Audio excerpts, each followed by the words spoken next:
Yo ya he dicho a lo largo de toda la campaña, ¿no? Mis prioridades van a ser la de los vecinos, la seguridad y el narcotráfico, que es lo que hace que el delito sea más violento en la provincia. Pablo Bressi junto con Fabián Perroni, quien va a secundarlo, van a ser los dos hombres que van a tener la máxima responsabilidad dentro de la policía de la provincia de Buenos Aires. ¿Cuáles van a ser las primeras medidas? ¿Cuáles son sus expectativas también? Poner todo el esfuerzo en la lucha contra el delito, fundamentalmente a través de lo que tiene que ver con el narcotráfico. ¿El narcotráfico va a ser una prioridad, la lucha contra el narcotráfico? Es una de las prioridades que ha marcado la conducción, así que vamos a estar trabajando fuertemente con eso. Cuando asumió, usted dijo que en la provincia de Buenos Aires aumentó el 40% el narcotráfico con la gestión Scioli. Sí, podría decir algo El más. jefe de narcotráfico es el que pero te contesto completo. Pero déjame terminar. Sí, Pablo Bressi, que fue el jefe de narcotráfico el último año y medio en la conducción de pero perdón, en el 2010 era el jefe de La Matanza, aumentó la droga en La Matanza. En el 2012 fue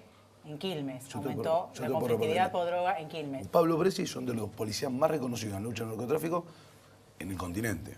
Segundo. ¿Dicho por quién? Perdón, porque la Embajada de Estados Unidos y la DEA, que digamos que son las personas que más política criminal respecto al narcotráfico en términos internacionales hablaron, no lo reconocen como una persona que sea de referencia. Pablo Bressi era miembro del Grupo Halcón en 1999 cuando sucedió la masacre de Ramallo. Era uno de los negociadores que terminó con la muerte de 2 rehenes y 170 tiros tirados por la policía bonaerense.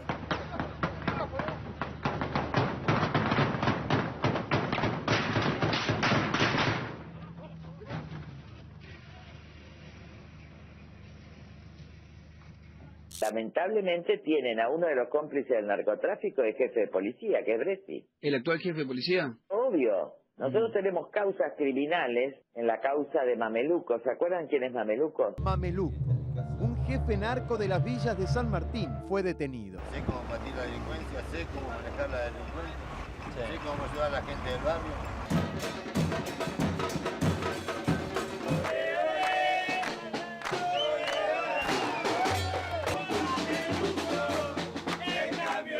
Hace tiempo que querían meterme en la política, no sé si era por la plata o porque estaba con la droga.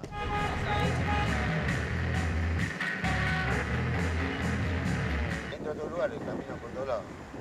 No tengo problema con nadie. No soy el Robin Hood, pero tengo la bola bien puesta, pero no le tengo miedo a nadie. La única forma que me pueden frenar es, no sé, pegándome un tiro en la cabeza. Mameluco es el jefe del narcotráfico de San Martín, que está preso en Ezeiza. Que era hombre de Duhalde, incluso fue candidato del Frente para la Victoria. Ahora, hay causas judiciales que vinculan cuando Bressi estaba en la DDI de Morón, de pagos hechos por Mameluco a la DDI de Morón. ¿Y quién era la DDI de Morón? Bressi. No sé cuál será la información que tiene Carreo. Yo lo que digo es que quien está al frente de la gobernación, Vidal, habrá elegido su jefe de policía con todo lo que hay que pensar y toda la información que uno tiene para elegir un jefe de policía. Así que no tengo por qué dudar de la capacidad que tuvo la gobernadora en elegir su jefe de policía. El decomiso de cocaína en el último año de la gestión de Bressi como jefe del narcotráfico bajó de 12.000 kilos a 6.000. Evidentemente el ministro tiene que defender a su jefe, lo acaba de ascender él, no puede decir que es verdad, mira, esto existe. Pero aparte otra toda cosa, documentación pública. Es más, es público, usted mete en Google y aparece, no estoy inventando nada. No, yo le creo. Gracias, yo lo sé.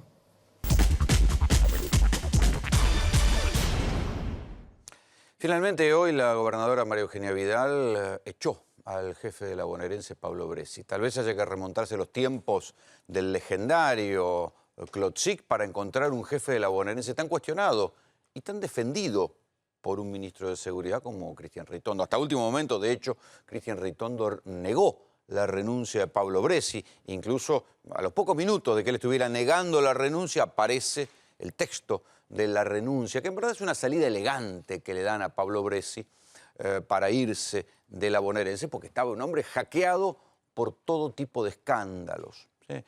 ¿De qué estamos hablando cuando hablamos de Pablo Bressi? Bueno, por un lado, él hoy en su carta de renuncia dice que está seguro de haber cumplido con honradez su labor al frente de la bonaerense. Sin embargo, ustedes escuchaban a Elisa Carrió, que fue una de las que más puso la cara para cuestionar a Pablo Bressi dentro de la Alianza Cambiemos, que decía que era un cómplice del narcotráfico. Entre una y otra cosa, vale decir, entre Bressi haciendo la apología de sí mismo por su honradez y el revoleo de acusaciones de Carrió, yo prefiero pensar que Bressi se lleva, después de su renuncia, las explicaciones de buena parte de los episodios vinculados a la corrupción en la bonaerense de este año y pico en el cual él fue jefe de la policía de la provincia de Buenos Aires. Por ejemplo, Bressi o era un hombre a quien le pasaba todo por abajo de la nariz y no sabía nada, o era cómplice de una cantidad de causas de corrupción que saltaron, que siguen saltando y que van a seguir saltando ahora que se fue. Entonces, este es el dilema para entender qué fue realmente Pablo Bressi en su gestión. ¿Sí? Era un tonto al cual los tipos que estaban abajo se lo fumaban en pipa o dejaba hacer y regulaba. A algunos los caía y les sancionaba y a otros los dejaba recaudar la plata negra en el habitual mecanismo de recaudación de guita negra, cobrándola del delito que tiene desde hace años la policía bonaerense. Piensen así, se las enumero rápidamente, pero la causa de los sobres de La Plata, por primera vez se demuestra en una causa judicial que todas las comisarías de La Plata reportaban a la regional, le llevaban la guita y la guita subía. ¿Sí? Nunca Bressi dio una buena explicación de eso. En cualquier otro lugar lo hubieran echado al mismo tiempo, o por tonto o por cómplice, lo sostuvieron. El juego clandestino, hubo varios casos que fueron presentados incluso por la gestión de Vidal como un avance en la lucha contra la corrupción policial. Bressi no sabía que en Junín, en Merlo y en otras jurisdicciones había un festival de policía cobrando del juego clandestino. ¿Sí? En uno de esos casos encontraron en la casa del quinielero los sobres, otra vez, para todos a los que adornaban pagándole plata negra del juego clandestino. En otra encontraron al comisario en el medio del garito. ¿Sí? No sabía nada. Eran solo ovejas descarriadas. Hubo, porque también acá hay que decir que el gobierno de Vidal tuvo una actitud sinuosa frente a los aprietes de la bonaerense. Porque por un lado, la gobernadora se fue a vivir a una base aérea en Morón, custodiada por la Policía Metropolitana. Y nunca hubo una buena explicación de eso. Todo quedó a medias palabras. Entraron al despacho de María Eugenia Vidal. Revolvieron todo, echaron a 2 policías de custodia. Bressi nunca tuvo nada para explicar. Fíjense qué interesante, la causa ni siquiera se judicializó, me contaba hoy una fuente de La Plata, una fuente de una fiscalía de La Plata. Me decía, esa causa nunca se hizo denuncia de ese apriete judicial en el despacho mismo de la gobernadora Vidal. Recuerden que también le entraron a la residencia de Federico Salvay, ¿sí? Del jefe de gabinete de María Eugenia Vidal. Hubo disparos contra el Ministerio de Salud, que fueron interpretados también como otra parte de los aprietes. El show de los narcos en San Martín. Una de dos, o Bressi era un inútil que no podía manejar a su propia tropa, o era parte del Festival de Narcotráfico en San Martín, que no bajó nunca y que tiene, en el caso de Araceli Funes, una especie de demostración espectacular de connivencia entre narcos y policías. Operativo que iban para cualquier lado, mientras la chica estaba enterrada cerca de donde había desaparecido y la fiscal dormía o la llevaban a dormir los policías que estaban investigando en el caso. Hoy, sin ir más lejos, un jefe de planta verificadora de la policía bonaerense lo engancharon con 200.000 mangos en un bolso. ¿A dónde iba esa plata? Y la última, que yo creo que es la gota que derrama el vaso y sella la suerte de Pablo Bressi, aunque nadie lo va a decir. Todos van a salir y decir, no, estaba cansado, pobre hombre, había trabajado tanto en este año y medio, desgastante, se va, es una salida elegante. La última, digo, es el apriete al fiscal Cartaseña.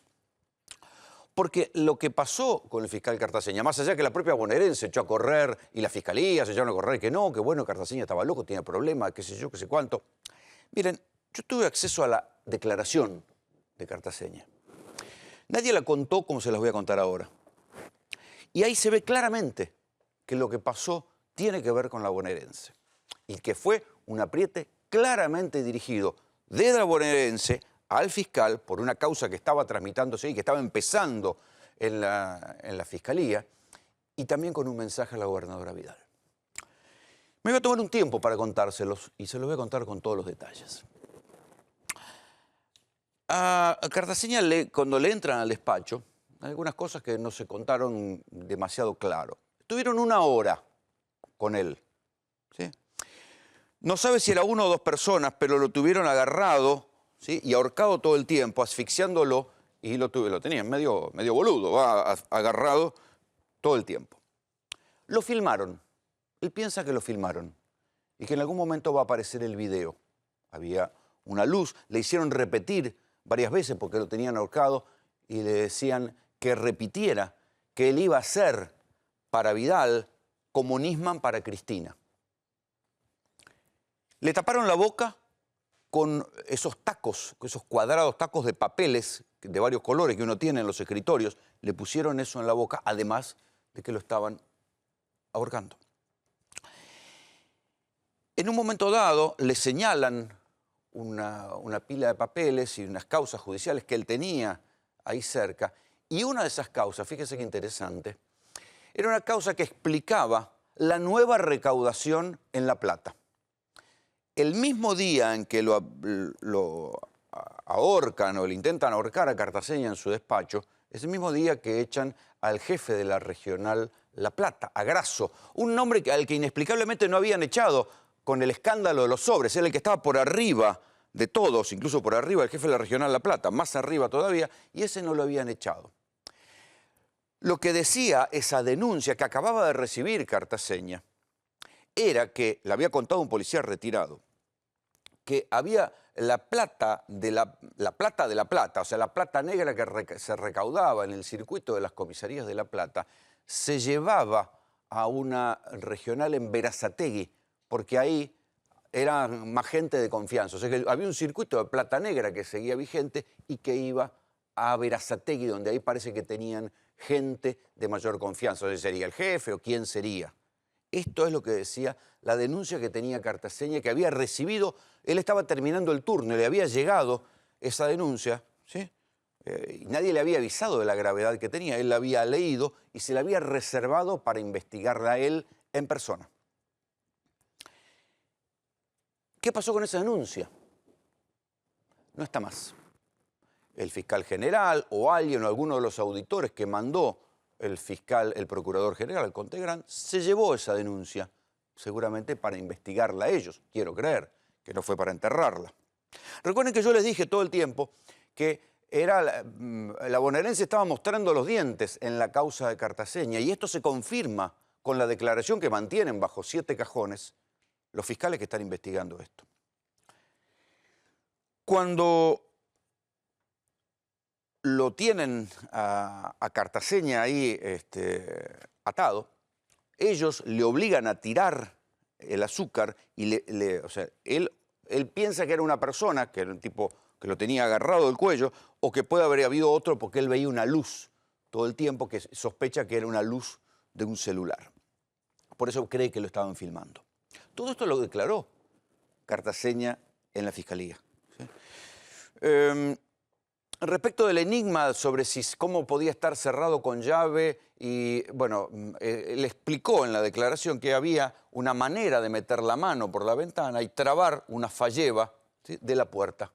Y que con esto era una costumbre habitual entre los empleados de la fiscalía. Obviamente, ya saben, lo que hicieron se pasa por loco, por demente, que le dieron licencia psiquiátrica, le dieron licencia, todavía no la blanquearon como licencia psiquiátrica, bueno, le dieron licencia, le sacaron las causas, pero si solamente fuera una persona enloquecida, no tendría los 3 policías de la Federal que tiene ahora a sol y a sombra en su casa, que prácticamente no lo dejan salir, justamente porque temen un nuevo ataque de la bonaerense. Esto es lo que pasó realmente en el despacho del fiscal Cartaseña. Y fíjense qué interesante. Poco tiempo después, y sin que nada lo anunciara, ¿sí?, termina yéndose Pablo Bressi. Pablo Bressi se lleva, entonces, las explicaciones de lo que pasó, o por lo menos una versión de lo que pasó en todos estos episodios que yo les acabo de contar. Fue cómplice de estos episodios que revelan que las cajas negras de corrupción de la bonaerense siguieron operando, que seguían arreglando con los narcos, que seguían arreglando en las plantas verificadoras, ¿sí? O era un tonto que lo pasaban dormido por abajo, o él elegía quién era la banda que recaudaba y quién era la que caía en desgracia. Las respuestas solamente las tendrá Pablo Bressi, pero lo que sí me parece es que nosotros, como sociedad, nos debemos una mejor explicación de que nos quieran vender que Bressi se va solamente porque estaba cansado. Bienvenidos. Esto es Tercera Posición. ¿Cuál es tu relación con el primo apodado que es Víctor Gutiérrez? Mi relación lo conocí en la delegación, él hacía un año que estaba trabajando ya en la delegación, trabajaba con Caviglia y con Ocursati, que es el jefe de la delegación. Y me lo presentaron ellos para, también traía información, era buche, o sea, fue heredado lo que se dice. Yo llegué a la delegación y ya estaba él, me daba trabajo a mí. Previo por pasar los trabajos por Caviglia, ¿no? ¿Caviglia qué cargo tiene? Subcomisario. La relación entre Caviglia y Primo viene de antes, porque Primo le recaudaba para Caviglia cuando estaban en San Martín. ¿Qué le recaudaba? Plata. ¿De qué? De las villas, cobraban la droga. Una droga. Después, obvio que esa plata iba para el director que en su momento estaba ahí y después iba para más arriba. ¿Para más arriba qué significa? Iba para el que era en ese momento director de narcotráfico. Estando en San Isidro, que yo no me enteré que estaba cobrando la droga, pero sí le cobraba a los boliches lo que todo el mundo sabe.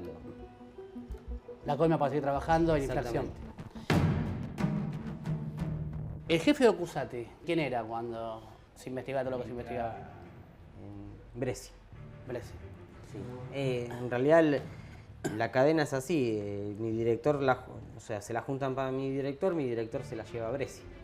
Mayormente iban los lunes, por lo que tengo entendido. Tu director, ¿y sabés si había otros directores también? Todos los directores mayormente. ¿Todos los directores de toda la dependencia? De toda la provincia de Buenos Aires. Sí, él no puede decir que no sabe de que se junta la plata porque estuvo a cargo de las delegaciones. A ver, tanto en las comisarías... ¿Quién decía que no sabe? Bressi. Tanto en las comisarías, en las delegaciones de narcotráfico, brigadas, se junta plata. ¿Bressi podía desconocer que Ocursati... No lo desconoce, lo sabe. Lo sabe. Imposible porque estuvo a cargo de las delegaciones. ¿Quién elige los directores de las delegaciones? Mayormente lo elige el director de narcotráfico. Pero a veces te puede llamar un fiscal y decir ponémelo a fulano tal. Por ejemplo, el director de San Isidro quedó Ocursati, él no era director, era segundo jefe y lo propuso el fiscal de drogas. ¿Quién es fiscal? Escapolán. ¿Y por qué lo habrá propuesto? Capaz por amigo, por tener una amistad o porque le sirve económicamente. ¿Y asuntos internos cómo juegan esto? Lo mismo. Son más corruptos que creo que los que juntan la plata, porque asunto interno para controlarte la delegación, para no controlarte, mejor dicho, te pasan, le tenés que pagar, porque si existiría asunto interno, realmente esto no hubiese llegado. Yo no estaría acá y estaría denunciándolo. Y yo si lo hubiese denunciado, hoy no tengo el trabajo. Claro. Y hubiese denunciado en ese momento, hubiese tenido menos. Para mí la corrupción es toda la policía. ¿Toda la policía? Tanto el vigilante que va y te manguea una pizza teniendo plata. ¿Por qué te manguea una pizza? ¿Y por qué el pizzero te da una pizza? Te la da porque sabe que si no, no le pasa más por el local. En el caso de que te detuvieran, digamos, y la jueza te citara a declarar, ¿declararías todo lo que me contaste a mí? Sí, porque yo quiero ir al juicio oral, porque yo sé que lo que hay no tengo nada que ver. No cobré la droga, no le di droga a Primo para que él la vaya a vender. Pero en el juicio oral vos podés defenderte por un lado, como yo no hice esto, o podés decir, yo no hice esto, pero el que lo hace es tal persona. No, es el jefe mío, es Caviglia, por eso quiero ir al juicio oral yo. ¿Lo harías eso? Sí. Y aparte porque yo hoy por hoy estoy casi fuera de policía con algo que no hice. Si la gobernadora María Eugenia Vidal o si alguno de sus asesores se hubiera tomado el trabajo de leer una causa que está en el Juzgado Federal de San Martín, de la doctora Alicia Bence, que había empezado antes, durante la gestión de Daniel Scioli, esto como para ver que la recaudación de guita negra, sobre todo el narcotráfico, que es la más grave en la bonaerense, tiene una continuidad institucional que trasciende a los gobiernos, nunca Pablo Bressi hubiera sido jefe de policía. Porque en esa causa quedaba claramente narrado cómo funcionaba el esquema de recaudación. Y Bressi era jefe de narcotráfico durante la gestión de Daniel Scioli. Entonces, fíjense qué contradictorio. Mientras el gobierno de Cambiemos denunciaba que durante la gestión de Scioli había connivencia con el narcotráfico y qué sé yo, nombra como jefe de policía al director de narcotráfico. Y aunque esto fuera solamente una zaraza política, había una causa judicial que demostraba claramente, y había 10 policías presos, con escuchas telefónicas, no con chumerío, con escuchas, con vinculaciones, que demostraba cómo recaudaban, cómo subían la guita, e incluso estaba el testimonio de este hombre, actualmente preso y maltratado en una cárcel, que se llama Gabriel Cabral, que como arrepentido, contó y sigue contando, y por eso lo quieren matar y lo tienen en un calabozo, en una situación de buzón denigrante, cómo era realmente la cadena de recaudación de plata negra del narcotráfico, que es la peor, que es la más vergonzante, que es la que más gente mata. Con el doctor Damiano Detti, a lo largo de este año y pico, nos dedicamos a investigar mucho, no solo sobre los narcos de San Martín, sino también el paso de Pablo Bressi por la policía. Y la pregunta que nos hacemos siempre ¿es un tonto o sabe y protege una parte? No, vos te hacías la pregunta, yo lo tenía bien claro. Yo sé, usted sabe que es una duda metódica, cartesiana la mía, doctor Detti, buenas noches. ¿Qué tal, cómo estás? Muy claro, y lo denuncié de entrada. Siempre dije que era de hecho, el narcotraficante más importante de la Argentina, porque él fue superintendente de drogas de la provincia de Buenos Aires y luego fue ascendido a jefe de policía, de toda la policía. Y en todo su trayecto de la policía, cuando volvió, después que lo echó Solá por el tema del caso Nine, cuando volvió se dedicó a recaudar droga. Droga y plata de droga. Y a transportar droga antes, en el 2003, a España, que es ahí me autorizó hoy. A ver, hoy me autorizó. Hoy me autorizó, yo lo llamo amistosamente el ruso, que sea Nicolai, me autorizó a hacer público la causa de él, en donde el suegro de él llevaba cocaína a España, desde Argentina, que entraba a Argentina vía Chile con un depósito en Córdoba. Pero no solamente él. Hoy, fíjate lo que pasó. Primero, esto que tengo acá, ¿te acordás que a veces se quejabas vos de que traía expedientes? Sí, señor. Hoy trajiste demasiados. Bueno, esta es la caja completa. ¿La caja Bressi? La caja Bressi. O sea, acá hay toneladas, no solamente de expedientes judiciales, no es la caja negra esa, ¿no? No, es una caja marrón. No, es de caja de expediente, digo. Es una caja de muestren que no hay plata ahí adentro. Che, no. Son papeles de denuncia. Es más, vos fijate la particularidad de hoy. Hoy fue un día medio raro. Hoy, esta es una denuncia de fecha de hoy. Hoy me citaron de una Fiscalía de La Plata, a cargo del fiscal Martini. Estuve declarando 4 horas, hasta las 3 de la tarde. A la par que yo estaba declarando, entre otras cosas, a Pablo Bressi, aportando videos, fotos, audios de policía, cobrando plata de la droga o extorsionando a la gente que allanaban. Mira, estaba mostrando parte de toda esta documental.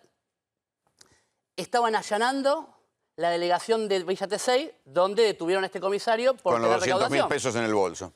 Pero a la par, también, después de haberle robado durante el día la cartera a la esposa de Gabriel Cabral, que vimos ahí presente, que está detenido en Marcos Paz, que esta semana varios días lo dejaron sin comer y ayer lo pusieron desnudo por los pasillos del penal de Marcos Paz, a la vista de todas las visitas que iban a ver a los internos, como método de tortura. Hoy, mientras pasaba todo eso, le robaban la cartera de documentos personales a la esposa de Cabral adentro de la cárcel de Marcos Paz, del auto, y saliendo de la cárcel de Marcos Paz, la agarraron a trompada a los gritos de «hacé que tu marido se calle, que deje tu marido de hablar». Y casualmente, 10 minutos después, aparece la renuncia de Bressi. Quiero decir, a ver, no me cabe ninguna duda, que por suerte, y esto hay que destacarlo, recién Cabral hablaba de la ineficacia y la corrupción de asuntos internos, por eso es que ningún policía denunciaba. Esto fue filmado antes de que él sea detenido. Y la verdad que hay que sostener que Guillermo Berra ya viene... Es el auditor de asuntos internos. El auditor de asuntos internos, el jefe máximo de asuntos internos, es el que cubrió los sobres de La Plata, es el que fue primero hoy a Villa Tesey y el policía que él debe supervisar le cerró la puerta. Tuvo que decir al fiscal que me abra la puerta. Le cerró la puerta en la cara. O sea, llegó a la delegación de asuntos internos y un policía se encerró para que no le encuentren la plata. ¿Qué pasaba antes de asuntos internos? Iban primero que la fiscalía para cobrar su tajada, acá no pasó nada. No, acá él fue justamente con la fiscalía. Y cuando quiso entrar al despacho del comisario, donde tenía guardado los 200.000 pesos, le cierra la puerta en la cara. Y desparramó la plata tratando de esconderla, pero era inescondible. No es como pasó con Grasso la otra vez, que por esto en el despacho del costado, que no vio. Acá lo tenía él en su oficina, la plata. Ahora, si vos me decís a mí, más allá de que esto está pasando online en este momento, que no hay relación entre lo de Villa Tesey Y la renuncia de Bressi, porque no creo que la denuncia que hice hoy a las 3 de la tarde haya surtido efecto, a menos que haya entendido la gente de la Procuración que esto... Parece más bien la otra. Pero incluso fíjate que es algo contradictorio. Fue un día muy alocado, porque mientras pasaba esto, vale decir que detenían a un policía con 200.000 mangos que intentaba evitar que entren a los asuntos internos a su despacho, hasta último momento, el ministro de Seguridad, Cristian Ritondo, negó la renuncia de Bressi. Esto sucedió esta tarde en la 24. Por otra parte, y lo llamo por esto, porque está circulando que está tomada la decisión de desplazar a Pablo Bressi de la jefatura. ¿Es cierto? No, nosotros no tenemos ninguna decisión de pasar, si no hicimos el cambio general la semana pasada, de que Pablo Bressi sigue siendo el jefe de la policía. Esto era lo que decía Ritondo, pero fue simultáneo. Como si lo hubieran escuchado a Ritondo y desde la gobernación dijeron, ¿así? Ahí va. Sí, pero ¿dónde estaba Ritondo en ese momento? No estaba en La Plata. Por teléfono. Sí, no, estaba justamente en Villa Tesey, en donde allanaban la delegación del policía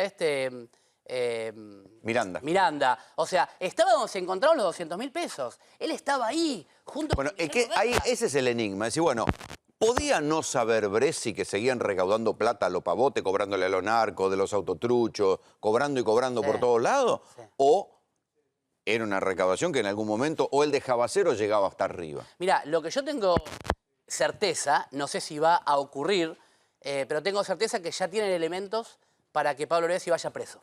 Epa. ¿Quién? Exactamente. Justamente la gente del Ministerio de Asuntos Internos. Vos fíjate una cosa. Pablo Bressi renuncia, ¿viste? Cuando a veces... Pero si tenían estas cosas, ¿por qué lo sostuvieron hasta el final? Bien, bueno, a ver, vos eso no me lo preguntes, es una decisión política, ¿está? A veces hasta judicialmente no detienen a alguien, lo dejan libre, como pasa con un montón de policías. Sí, pero al mismo tiempo sigue manejando un montón de tipos, un montón de tipos armados. Pero vos fíjate, ¿qué hizo Bressi? Bressi fue hábil, como muchos jueces que muchas veces criticamos, que piden la renuncia para no someterse a un juicio político y que los echen. ¿Por qué? Porque Pablo Bressi ahora va a seguir cobrando como policía, en actividad. ¿Y sabés de qué manera él estuvo todo este tiempo? Esperá que te tenemos que cambiar el micrófono, tenemos un problema. Quiero que recuerden, recién yo les contaba que también los vínculos de la renuncia o del deterioro final de la figura de Bressi y vinculada con el ataque al fiscal Cartaseña. Antes de que le dieran la segunda paliza, esto me decía Cartaseña. Bien, ¿qué pasó? No sé cómo llegaron a Vincho, no se pudo prever de ninguna manera. Con todos los custodias, buscaron la manera imposible, de las imposibles encontraron una y así fue. Por ahí la gente cree que alguien me mandó o me entregó, me mandó, y yo no. Yo quiero dejar en claro eso. Buscaron la manera, de alguna manera, de encontrarme así y todos los movimientos previstos para que a mí no me pasara nada, no había forma que me pasara algo. Cuando se dé a conocer las cosas, si son como yo las recuerdo y la fiscal las reconstruye, ustedes se van a dar cuenta que está muy bien planeado. Está muy bien planeado el primero y mejor planeado estaba el segundo. Ahora sí, Odetti, le han devuelto el micrófono, le han devuelto la palabra. Es Bressi que no quiere que hable. Lo que yo decía, así como algunos jueces se retiran, se jubilan o renuncian para no someterse a juicio político, también lo hizo Bressi. ¿Por qué? Porque entonces siguen cobrando como si estuviera en actividad, como los jueces o Bressi. Ahora, ¿cómo vino manejando, piloteando con todas estas denuncias de corrupción Pablo Bressi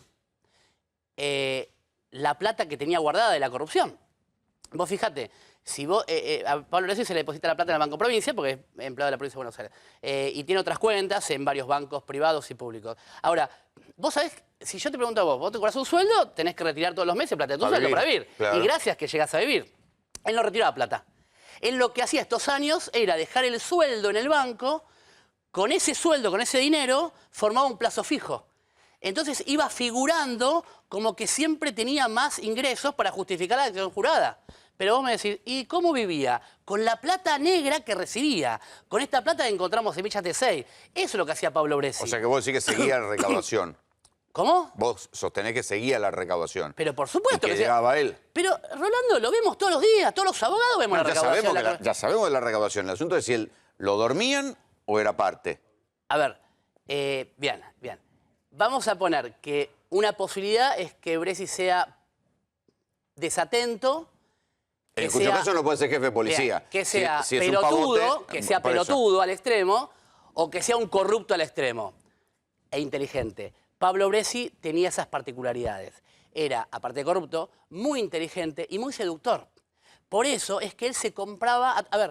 se compraba jueces y fiscales. Vos pensás, cuando vos recién hablaste de la doctora Bence, en el juzgado de la doctora Bence, que es el juzgado federal criminal y correccional número 2 de San Martín, no hay una causa, ¿eh? Hay un montón de causas. De hecho, el 8 de marzo de este año, la doctora Bence dictó una resolución en donde hablaba de un montón de causas y dijo, yo no puedo con todo esto que están hablando de Bressi y el Poder Judicial con el narcotráfico. Algunas se la mandó a Arroyo Salgado. Y otras se las quedó ella. O sea, ahora hay muchas causas tramitando con muchas personas, como Gabriel Cabral, que sí se animó a hablar en público, y así le va. Y eso también hay que decirlo. Yo ya no sé a quién... A ver, ahora vamos sobre el caso de Gabriel Cabral. Pero Esteban Trebuch tiene más detalles de lo que pasó hoy en la planta verificadora. Esteban, buenas noches. Hay tres grandes cuestiones para tener en cuenta hoy de la Policía Bonaerense y del Ministerio de Seguridad. Una, lo que pasó en Villa Tesey, en la planta verificadora, como vos bien dijiste, la posterior salida de Bressi y lo que resolverá mañana la Corte de la Provincia de Buenos Aires. ¿Pueden volver a estar detenidos los 8 policías de Los Sobres? Si querés te lo cuento en un ratito. ¿Cómo comienza todo esto? Con una denuncia de un anónimo en asuntos internos. Es un comisario de la Bonaerense, es un arrepentido, todo parece indicar que sí. ¿Qué dice este comisario de la Bonaerense? O sea, en general los arrepentidos quiere decir lo dejaron afuera de la recaudación. ¿Qué cuenta? Que en una de las plantas verificadores de vehículos, ¿qué es una planta verificadora de vehículos? Donde vos vas cuando haces la venta del automotor para ver si el motor, por ejemplo, corresponde con los papeles. El nieto se asoma, mira, a ver, corresponde, sí, corresponde, firman. Hay 15 plantas de ese tipo en la provincia de Buenos Aires que la maneja la policía. Todo se concentra en Villa Tesey, partido de Morón, donde está el comisario mayor Miranda. La plata iba hacia Miranda, dice el arrepentido. Llegó inmediatamente a Asuntos Internos junto con el fiscal a ese lugar, titular de la UFI 4 de Morón. Cuando llegó lo encontró a Miranda con las 200 lucas. Y con un montón de gente... bien estaba dado el dato, ¿no? Lo llegaron, preciso. Llegaron en el momento que tenía la valija. Que estaba llevando el dinero. ¿Te acordás cómo nace lo de los sobres de La Plata? Lo mismo. Lo mismo. Llevan todos a la departamental de la Ciudad de La Plata, queda todo grabado. El procedimiento es prácticamente lo mismo. Le podríamos poner el Sobregate 2. En este caso con las plantas verificadoras de autos de la Policía Bonaerense. ¿Por qué Bressi puede ir preso? Lo dijo recién Odetti. El comisario que declara en esta causa de asuntos internos... Dijo robo para la corona. Dice que esta plata va para arriba. Recordá que lo de los sobres de La Plata se cortó en el jefe de la departamental y no subió más. Claro, se cortó en graso. El comisario que ahora, bueno, ahí te quiero agregar un dato. Se cortó en graso al que echaron el mismo día de la segunda paliza Cartaseña y que aparecía como para ser investigado en la denuncia que Cartaseña tenía en su despacho y que no llega a investigar. Esa denuncia, ahí aparecía mencionado por otro arrepentido, el comisario Grasso, que fue echado el mismo día de la segunda paliza Cartaseña. Sí, pero vos sabés que Grasso no estaba imputado en la causa ya fue elevada a juicio oral. Pero como vos decís... No, la de los sobres 1, no sí. La que tenía Cartaseña. No, claro, no, exactamente. Es decir, no subió la causa de los sobres. Ahora, esta causa, la de la verificación policial, el comisario, el arrepentido, dice que Miranda le tenía que dar la plata a un señor de apellido Pisaco, creo, Orlando, que vos lo conocés. Jefe de investigaciones complejas que lo echaron también el mismo día que echaron a Grasso. Pisaco fue un comisario general que, como vos bien decís, fue separado de la fuerza la semana pasada. Y Pisaco, dice el comisario, no lo digo yo, lo dice el comisario en el expediente, que está en asuntos internos, subía la plata ¿a quién? A Bressi. Adivinaste. Perdón, claro. Te doy una perla más para que te cierre el postre. ¿Te acordás cuando Cabral dio varias notas, pero cubrimos su identidad, cuidándolo mientras él estaba, vamos a decir, tramitando una exhibición de prisión? Y tenía miedo aparte que lo maten. Por eso hizo varios videos conmigo y también con vos, como para cuidar que no, si le pasaba algo, por lo menos tener esa exposición. Él dio una nota en Revista Noticias. Ahí dieron a luz su identidad. A los 4 o 5 días de esa publicación lo detienen. ¿Lo detienen por qué? Por hablar. Porque estaba ya hablando de Bressi de manera pública, dando su nombre y apellido. ¿Sabés quién lo detuvo? A Gabriel Cabral, que estuvo más de un año, en principio, prófugo de la policía. Miranda. ¿Y la sustracción de automotores? ¿Y sabés qué le dijo Miranda cuando lo detuvo? Lo declaró. Él lo denunció en su declaración, Gabriel Miranda, Cabral. el mismo de los 200 lucas hoy. De los 200.000 pesos de ahora. El mismo que ahora lo agarran con 200.000 pesos es el que fue a buscar de automotores, edición de automotores, fue a buscar a Gabriel Cabral, después de salir en la revista Noticias con su nombre y apellido, a donde él trabajaba de remisero, y le dijo, esto te pasa por hablar y acordate que hay una bala con tu nombre.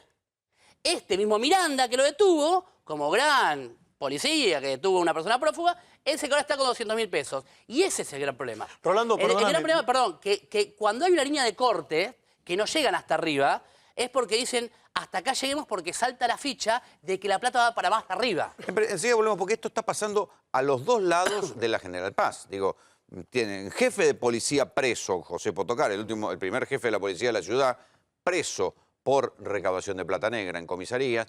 Y del otro lado de General Paz, ahora el jefe de policía, Pablo Bressi, también echado por recaudación de plata negra en comisaría, en planta verificadora de autos, en infinitos lugares. Pero bueno, si todavía no pudiste cobrar tu deuda, ¿qué estás esperando? Puedes llamar a Morosos Incobrables. ¿Cuándo un policía no queda manchado por la plata negra? Cuando no pasa por comisaría. Esto era lo que decía justamente el jefe de policía federal, Néstor Roncaglia. ¿Aún no pudo cobrar su deuda? Morosos Incobrables tiene la solución. Cobranzas personalizadas en todo el país. Honorarios a cargo del deudor. Correo privado al deudor y sus vecinos. No se preocupe más. A partir de este momento, el preocupado será el deudor. Llámenos 0800-345-3450. ¿Anotó? 0800-345-3450. ¿Cómo se para combatir la corrupción por adentro de la policía? Somos buenos, pero si nos controlan somos mejores. ¿Te tocó alguna vez echar personalmente un policía corrupto? Sí, por supuesto. Lo estoy haciendo ahora. Lo hice hace poco. Me da mucha bronca, porque vos estás apostando, yo como jefe apuesto que hacer las cosas bien, responderle a la sociedad. Pero bueno, como digo siempre, nuestros policías no vienen de Dinamarca, de Bélgica, de países europeos. Son policías que salen de nuestra sociedad, con sus virtudes y sus miserias. En el traspaso de la federal a la policía de la ciudad saltaron montones de quilombos y de corrupción en las comisarías. Al haber una judicialización de este mito, se investiga y bueno, se producen estos resultados. Que no está mal, porque hay que, a veces, las manzanas podridas, como dije antes, no es algo institucional, son unos pocos. Entonces, no está mal sacar los contaminantes para que los que quieran trabajar bien se desplieguen y trabajen bien. ¿Usted qué cree, doctor, de qué pasará ahora con Bressi? ¿Tiene destino judicial su historia? Mirá, fíjate, venimos haciendo todo un relato, ¿no es cierto? Porque yo, mientras estamos ahí con las notas, voy revisando. ¿Sabés que Miranda estaba en Narco San Martín, en la delegación de narcotráfico San Martín? Ah, mira qué lindo lugar. O sea, apodo El Máquina, eso lo deben conocer sus compañeros. Yo creo que no cabe duda que Bressi fue desplazado para que no sea un escándalo, como hicieron en Capital Federal con Potocar. Yo creo que ya no hay duda. O sea, a ver, a menos que se fugue, ¿está? Yo no... Pero no puede hacer un pacto como para que, bueno, las causas no prosperen. Mira... Hasta ahora no tiene ninguna abierta. Sí, tiene causas abiertas. No, él tiene causas abiertas. No lo citaron en indagatoria. Por varias cuestiones. Sí, claro que tiene varias denuncias. Y eso lo sabe el Ministerio de Seguridad. Ministerio de Seguridad, Ministerio de Justicia, Asuntos Internos. Lo saben. Y aparte yo sé que lo saben porque aparte yo he aportado información. La realidad es que Pablo Bressi queda en este gobierno como una especie de pacto de gobernabilidad de la policía bonaerense. Es una realidad. En su momento la misma Elisa Carrió, que es miembro del espacio político del oficialismo de la Provincia de Buenos Aires, lo denunció. Y después dejó de denunciarlo. Pero sí, no es que dejó de denunciarlo, no es que dijo no lo denuncio más o me equivoqué. Digo, bueno, hizo una embatida y en un momento hubo que analizar políticamente la cuestión de 90.000 personas, de los cuales, fíjate, este tipo, Miranda, es uno más de su regimiento de núcleo duro.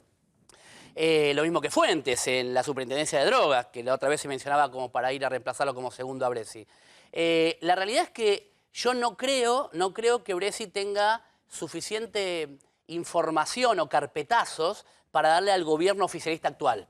Entonces no debería haber ninguna razón para no detenerlo, para soltarle la mano de manera absoluta.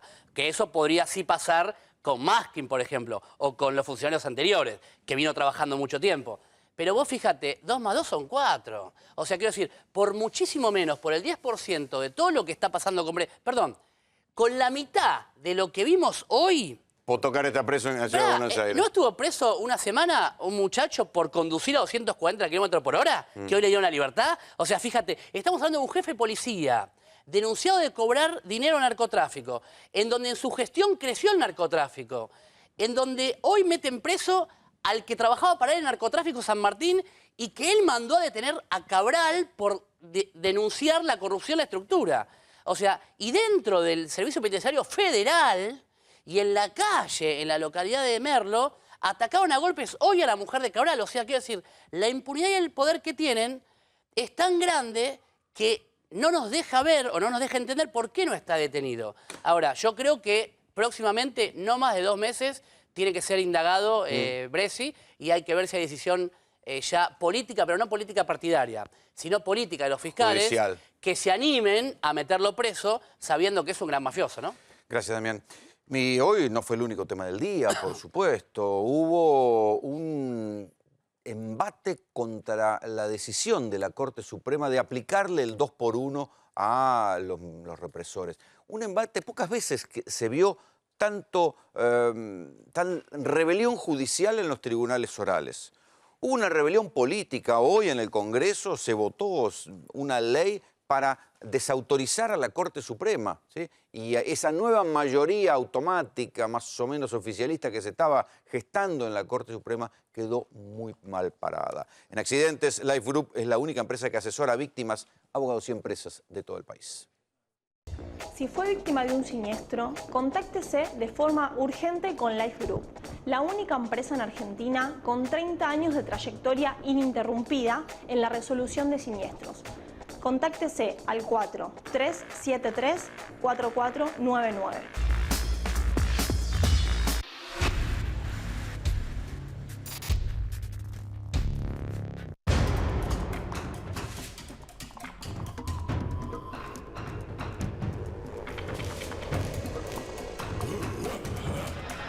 No hay un Estado como el que nos dieron Néstor y Cristina, es al pedo que hagamos cualquier otra cosa. Hay que tener un Estado como ese para que las cosas se cumplan. Por eso condenamos, por eso hubo justicia, por eso fueron a la cárcel. Podrían quedar en libertad más de 700 represores que están cumpliendo condenas por desaparición forzada de personas, torturas, desaparición de niños, las más graves violaciones a los derechos humanos. Es lógico que aquellos que durante los últimos 12 años precisamente le daban órdenes a la justicia y esperaban que la justicia acatara esas órdenes, crean frente a cada fallo, no solo de la Corte, sino de las cámaras y de los jueces en general, crean que eso proviene de una decisión política y no de una decisión autónoma de la justicia. Cuando habla de casos particulares, yo no estoy a respetarlo, es más, lo dice la misma Corte.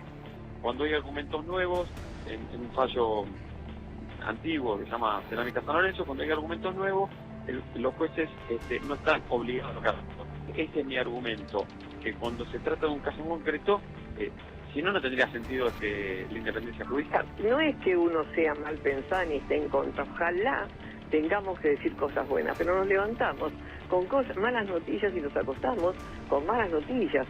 Esto no fue la Corte, esto fue hablado, esto fue preparado, esto fue diseñado. Respeto a la independencia de los poderes, entender que la ley es para todos en igualdad y sobre todo en el campo de los derechos humanos, todos somos iguales ante la ley. Imagínate que hayas perdido un pariente o algo y encontrás a un tipo que vive lo más tranquilo en un pasaje de Caballito, sabiendo que eso no es así, no le pegas un tiro. Y eso puede pasar, ¿viste? De pronto una persona que no estaba detenida en ese momento, que estaba beneficiada por las leyes, por la anulación de la ley de obediencia de vida, pero sobre todo de los indultos, de los dos tipos de indultos de Menem, el de los de procesados y de condenados, se la consideraba beneficiaria de una ley que fue una porquería siempre. Porque los orígenes de esa ley eran para taponar la ineficiencia de la justicia. Los delitos de lesa humanidad deben ser tratados como delitos de lesa humanidad y no como delitos comunes. Porque la única forma de aliviar el dolor de reparar en algo el sufrimiento de las víctimas, de los sobrevivientes y de sus familias es con respuestas justas. ¿Es ajusticiar a una criatura de 3 años? ¿Usted sabe lo que sufrió la señora de Viola, que le mataron al marido y a su hijita Cristina de 3 años? Quedó destrozada y su hija más grande con un balazo en la cabeza. Pero para, es una vergüenza. para un poco. ¿Sabés qué? No. Estás sacando la palabra y no tenés ningún derecho. No. ¿Sabés por qué? No Porque puedo, vos adherís a un gobierno que no le daba la posibilidad repudio. de hablar a nadie, ¿entendés? No, repudio. No, ¿qué repudio? Estás usando la democracia vos. No pongas palabras que yo no digo. ¿Qué palabras? No, no digo palabras. No. Digo que vos adherís a un proyecto militar y cívico-militar que no dejaba hablar a nadie, que secuestraba y desaparecía. No, así que no te hagas la oronda de la democracia, que no te creo nada. Calmate. Y a vos tampoco te creo nada. Calmate. A vos tampoco, Calmate. porque vos seguramente Acá teatro sabías no. Acá cosas teatro no. putrefactas que hicieron tus colegas. No, y te venís acá a ser el democrático. Perdóname, ¿no tienes nada que decir de las víctimas del terrorismo? ¿Vos no te conmueve? No tengo nada que decir de eso. No mientan más. Tengo cosas que decir de todo. No mientan más. Yo no miento, yo no miento. No mientan más. Yo no tengo por qué mentir, ¿sabés por qué? Porque yo soy un actor, no soy un político. Vos que sos un político, sos un mentiroso. Explícame ¿Sabés por qué habría de me defendés mentir? cosas que no tenés que defender. Pero vos, mirá, vos sos un mentiroso, vos sos un ocultador. Yo estoy en la vos calle sos y un doy la cara, escondedor, no como vos. ¿entendés? ¿Cuánto Porque te vos pagan sos a de vos? la cana. ¿Eh? Vos sos de la cana, hermano. Sí, Vos estás defendiendo a criminales. Por eso tengo más de 70 liberaciones. Queremos debatir, de bueno, secuestrados. debatamos. Si en ¿Sabés este qué país pasa? pasaron cosas atroces. Pero no hablen pavadas. ¿Ma qué vamos a reconciliarnos? ¿Con quién? ¿Con este me voy a reconciliar? Dejémonos de joder. ¿Qué es lo que está pasando hoy por hoy con el fallo de la Corte Suprema que se pensó que era poco menos que cosa juzgada en la Argentina? Una acordada de la Corte Suprema se supone que es la palabra fundamental, lo que define la constitucionalidad o no de una ley. Bueno, lo que hubo fue en las últimas semanas una rebelión combinada, insólita, digamos que yo creo que nadie la esperaba. Primero, una rebelión política que se manifestó hoy en que la Cámara de Diputados aprobara por unanimidad casi un fallo para limitar y ponerle un freno a la supuesta o previsible suelta de represores invocando el 2x1. La política le dijo un momentito, incluso con el voto de Cambiemos, ¿sí? Porque el oficialismo se tuvo que sumar, al principio estaban expectantes, finalmente se tienen que sumar al repudio político al 2x1 que se concreta en esta media sanción. Después se discutirá en el Senado, tenemos los detalles, por supuesto. Después hubo un repudio de los propios magistrados más abajo de la Corte Suprema. Hoy conversábamos con un juez federal que nos decía, ¿sabes qué? Me contaba cómo era este asunto que empezó a haber tribunales orales federales que decían el 2x1 es inconstitucional, no se lo vamos a aplicar a los represores. Tribunales orales federales, o sea, tribunales constituidos que seguían adelante y no querían firmar la suelta de represores. Un juez federal me decía hoy, mirá, si la Corte quiere liberar a Astiz, nosotros no lo vamos a liberar. Que siga el curso y que lo firmen ellos la liberación de Astiz. Y por último, el rechazo civil. Una encuesta de Analogías conocida esta tarde. Analogías es una encuestadora conocida, bien conocida en el medio. Le preguntó a la gente, ¿usted sabe de qué se trata el 2x1 que definió la Corte Suprema? El 74% de la gente sabía. ¿Usted está a favor o en contra de este 2x1? Alrededor del 85% decía que estaba en contra del 2x1. Y cuando le preguntaban finalmente qué imagen tenía de la Corte Suprema después de la aplicación del 2x1 que va a beneficiar a los represores, el 60% de los consultados decía que la imagen era mala. ¿Qué está pasando, Néstor, en la Corte Suprema? Porque digo, alguno debería dar un paso con todo, debería renunciar después de semejante papelón. A esta hora en el Congreso, y a propósito de esto que mencionabas recién, de la aprobación de una ley que limite el 2x1, a esta hora en el Congreso hay algunas versiones que hablan de posibles renuncias en la Corte Suprema. Porque recordemos además que como parte del repudio político, hay el bloque del Frente para la Victoria les está pidiendo juicio político. Sí, claro. Y además hoy ingresó una causa de Marcelo Parrilli, que no es cualquier abogado, es uno de los fundadores del CELS, del Centro de Estudios Legales y Sociales, uno de los primeros organismos y de los más serios que siguió el análisis de la evolución de las leyes en materia de derechos humanos, que metió una denuncia que el fiscal Marijuana, que nadie puede acusar de kirchnerista, porque sé que tiene procesado a Lázaro Báez, le dio curso y se convirtió en una causa contra los 3 miembros de la Corte Suprema. Voy a leer algo de lo que escribió Marijuán en el dictamen que le presentó hoy al juez Daniel Rafecas, que además es un juez muy conocido por la defensa, por la centrada defensa de los derechos humanos. Escribió Marijuán: este acusador público considera que la solución brindada por los juristas, habla de los jueces de la Corte, podría contrariar el contrato social de los argentinos y la política de Estado sostenida por sus 3 poderes para perseguir, juzgar y sancionar las graves violaciones a los derechos humanos. Contrariar el contrato social de los argentinos, 3 jueces de la Corte, la máxima instancia. Y además un juez de primera instancia, un fiscal y un juez de primera instancia. Sí. Luciano Ortiz Almonacid es abogado penalista. ¿Puede prosperar un pedido de juicio común a los jueces de la Corte o se frena eso?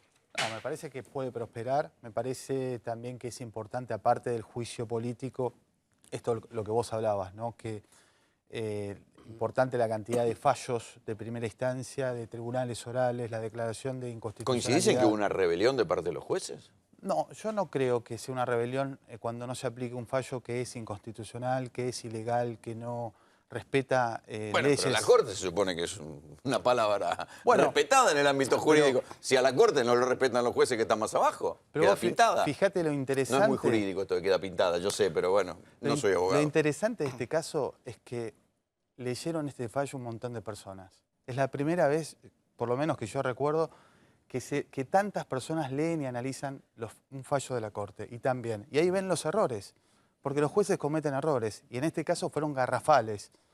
También no tuvieron en cuenta... Si los jueces de la Corte cometen errores jurídicos, no deberían poder ser jueces de la Corte, digo. Se supone que son buenos juristas si llegan hasta ahí.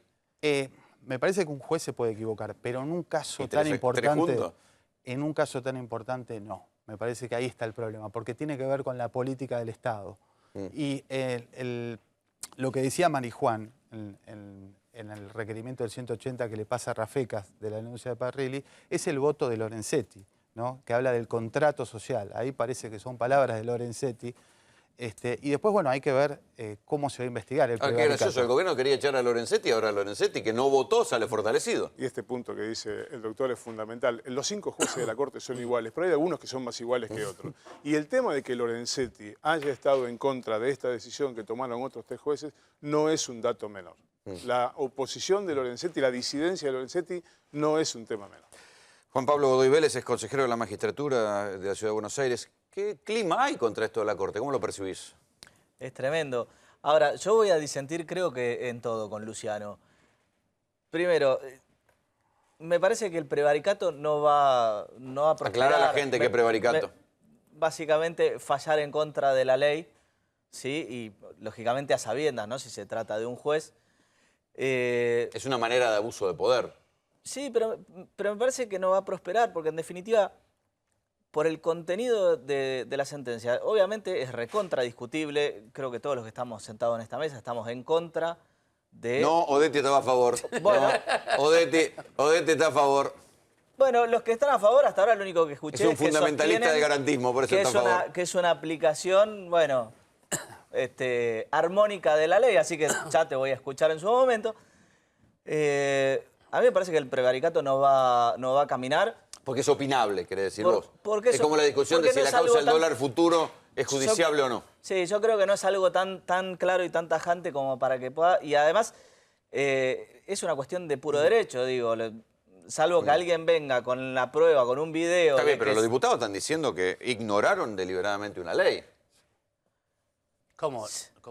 Claro, que había una ley vigente, no tengo el número, lo decía Victoria Donda y lo decía también, la 27156, ley vigente, que está planteada en los votos de Lorenzetti y Maqueda, acá encontré el dato, que dice que ellos la ignoraron y dijeron, la ignoraron. ¿Sabes por qué la ignoran? Porque el procurador había emitido su dictamen en el 2015, es una causa que la tenían ahí, ¿no? Y por algo la sacan en este momento. El problema es que la sacan en este momento, es un dictamen del 2015 y cuando lo sacan se olvidan que en julio del 2015 salió esta ley.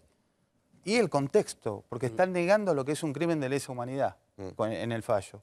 Lo están igualando a un crimen ordinario. Es de cualquier manera una interpretación, ¿no? Porque en realidad el fallo a lo que apunta es a la aplicación sobre el cumplimiento de la pena, no sobre la condena del delito. Pero, a ver, ahí hay una cuestión de impacto social, digamos, Sí, porque claro.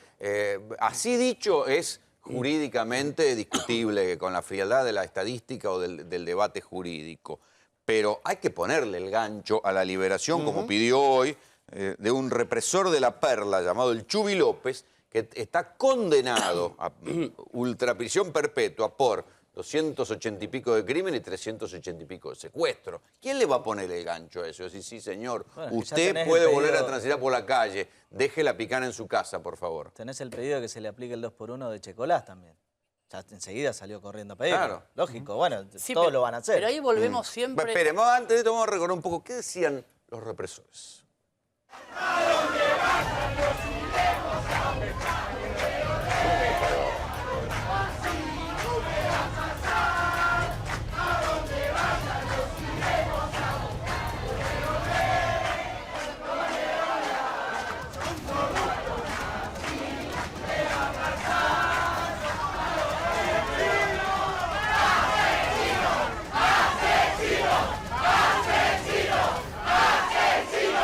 Todo lo que empieza mal termina peor.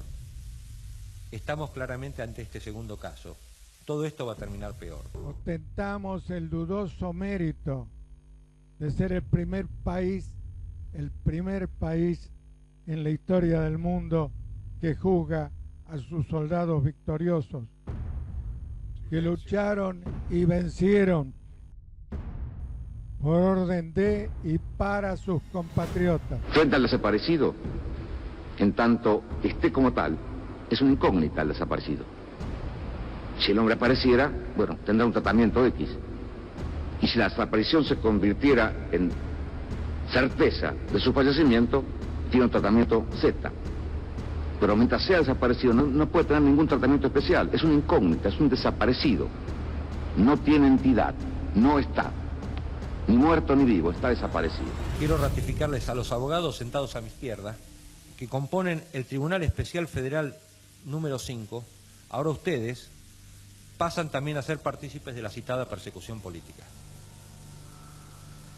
De todas maneras, en mi caso personal, creo que prefiero estar privado ilegítimamente de mi libertad en el penal de Marcos Paz, acompañado de dignos camaradas, y no en lugares como este, que lamentablemente debo compartir con algunas personas hipócritas, cobardes y vengativas. Yo, como comandante de cuerpo, soy el único responsable de la actuación de mis tropas.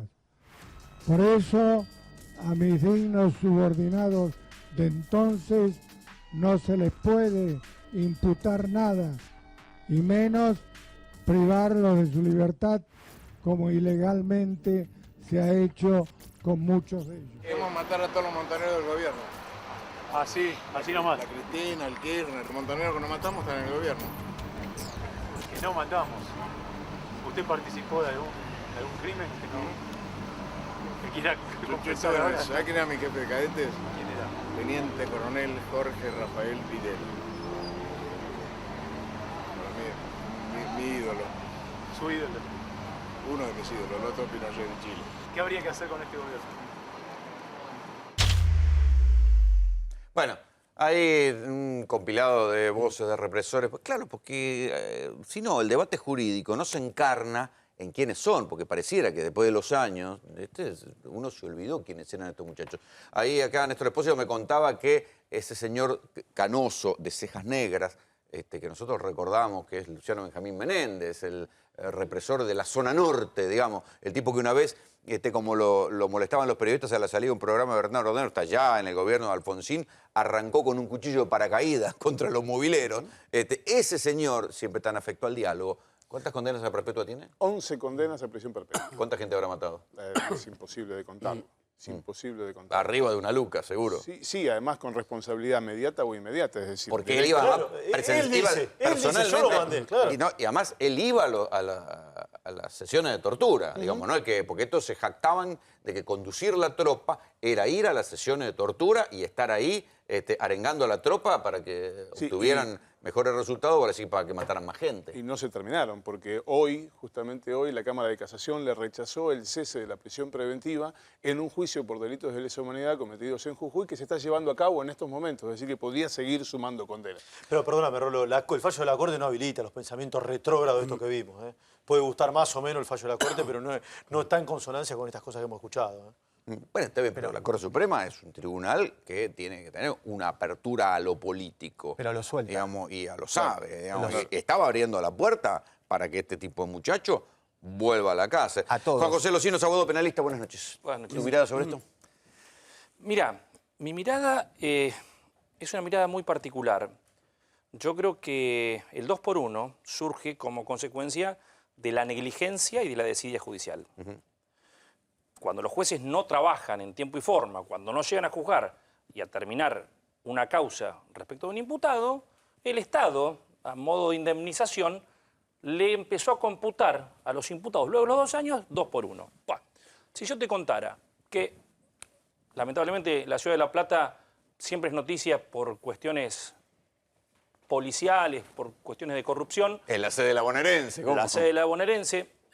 Y también en la época de la dictadura militar fue una de las más afectadas y donde más víctimas El circuito hubo. Camps. El circuito Camps, exacto. Si yo te dijera que los jueces de La Plata prácticamente no hacían juicios orales. Si yo te dijera que los jueces de La Plata, o particularmente Rosansky, se iba al exterior 32 veces en 4 años, sin licencia. Si yo te dijera que... O sea, los juicios, cuando se dice juicios a los represores. A los represores, ni a los represores, ni a los narcotraficantes, ni a los secuestradores. Es más, en el año 2000... O sea, que me quiere decir que tenían bajo laburo. No, bajo laburo no trabajaban, directamente no trabajaban. Entonces, mi idea es esta. Acá lo que hay que atacar, la rebelión verdadera, es a los jueces. En La Plata no se hacen juicios orales. ¿Cómo no se hacen? No se hacen juicios orales. Si, lo acaban de acusar a Rosansky, que terminó renunciando. Se lo conocía como prescribilandia, ese tribunal. Las propias víctimas se quejaban de que los juicios eran atomizados, que se hacían en forma tardía. Bueno, Rosansky hacía 2 días a la semana juicios. Estamos hablando de un tribunal federal que tenía que juzgar delito de narcotráfico y de lesa. Directamente no juzgaba. Es más, si vos buscás las estadísticas, directamente no hacía juicios y se iba al exterior. Entonces, pero un tribunal no es un solo juez y los otros dos que... Bueno, acá entramos con otro problema. Un tribunal está desintegrado hace 10 años. ¿Por qué? Porque Rosansky se peleaba permanentemente, se robaron las claves del concurso, se robaron las claves del concurso. Cuando el tribunal quedó desintegrado, se llamó un concurso. Había unas claves para corregirlas, fueron robadas, entonces ese concurso se anuló. ¿Por qué? Porque estaba prácticamente arreglado y viciado el resultado. Si yo te dijera que en la Ciudad de La Plata hay represores como Estanislao Charavieira, vinculado a César Milani, que hace 3 años que está con un pedido de detención y nadie lo firma. ¿Nadie lo firma o nadie lo busca? Nadie lo firma. Nadie lo firma, está sin despachar. Si yo te dijera que, esta persona acusada de ser integrante de La Cacha. Si yo otro centro clandestino. Otro centro clandestino de detención. Esto es para los que tenemos cierta edad, saber que era La Cacha donde estuvo detenido Timerman. ¿Dónde estuvo Timerman? Estuvo en Pozo de Banfi, en La Cacha. Y en La Cacha. Si yo te dijera que... perdón, aclarémosle a la gente, por si no recuerda, le llamaban La Cacha, porque tenían un modo particular los represores, porque era por Cachabacha, que era la bruja del personaje de Hijitus que hacía desaparecer a la gente. Si yo te dijera que el juez Kreplak le otorgó una prisión domiciliaria a un testaferro de Milani, de apellido Barreiro, con menos de 70 años y para que cuidara a su padrastro. Si yo te dijera ¿Que es el que le prestó la plata? ¿El que figura con el No conozco los pormenores de esa reunión de testaferro entre Milani y este hombre. Lo que sí te puedo decir es que la hija de Charavieira, el que te dije antes, era la secretaria privada de Milani, vinculados con Aníbal Fernández, con Alejandro Marón, el presidente del Club Lanús, y a la sazón con el kirchnerismo.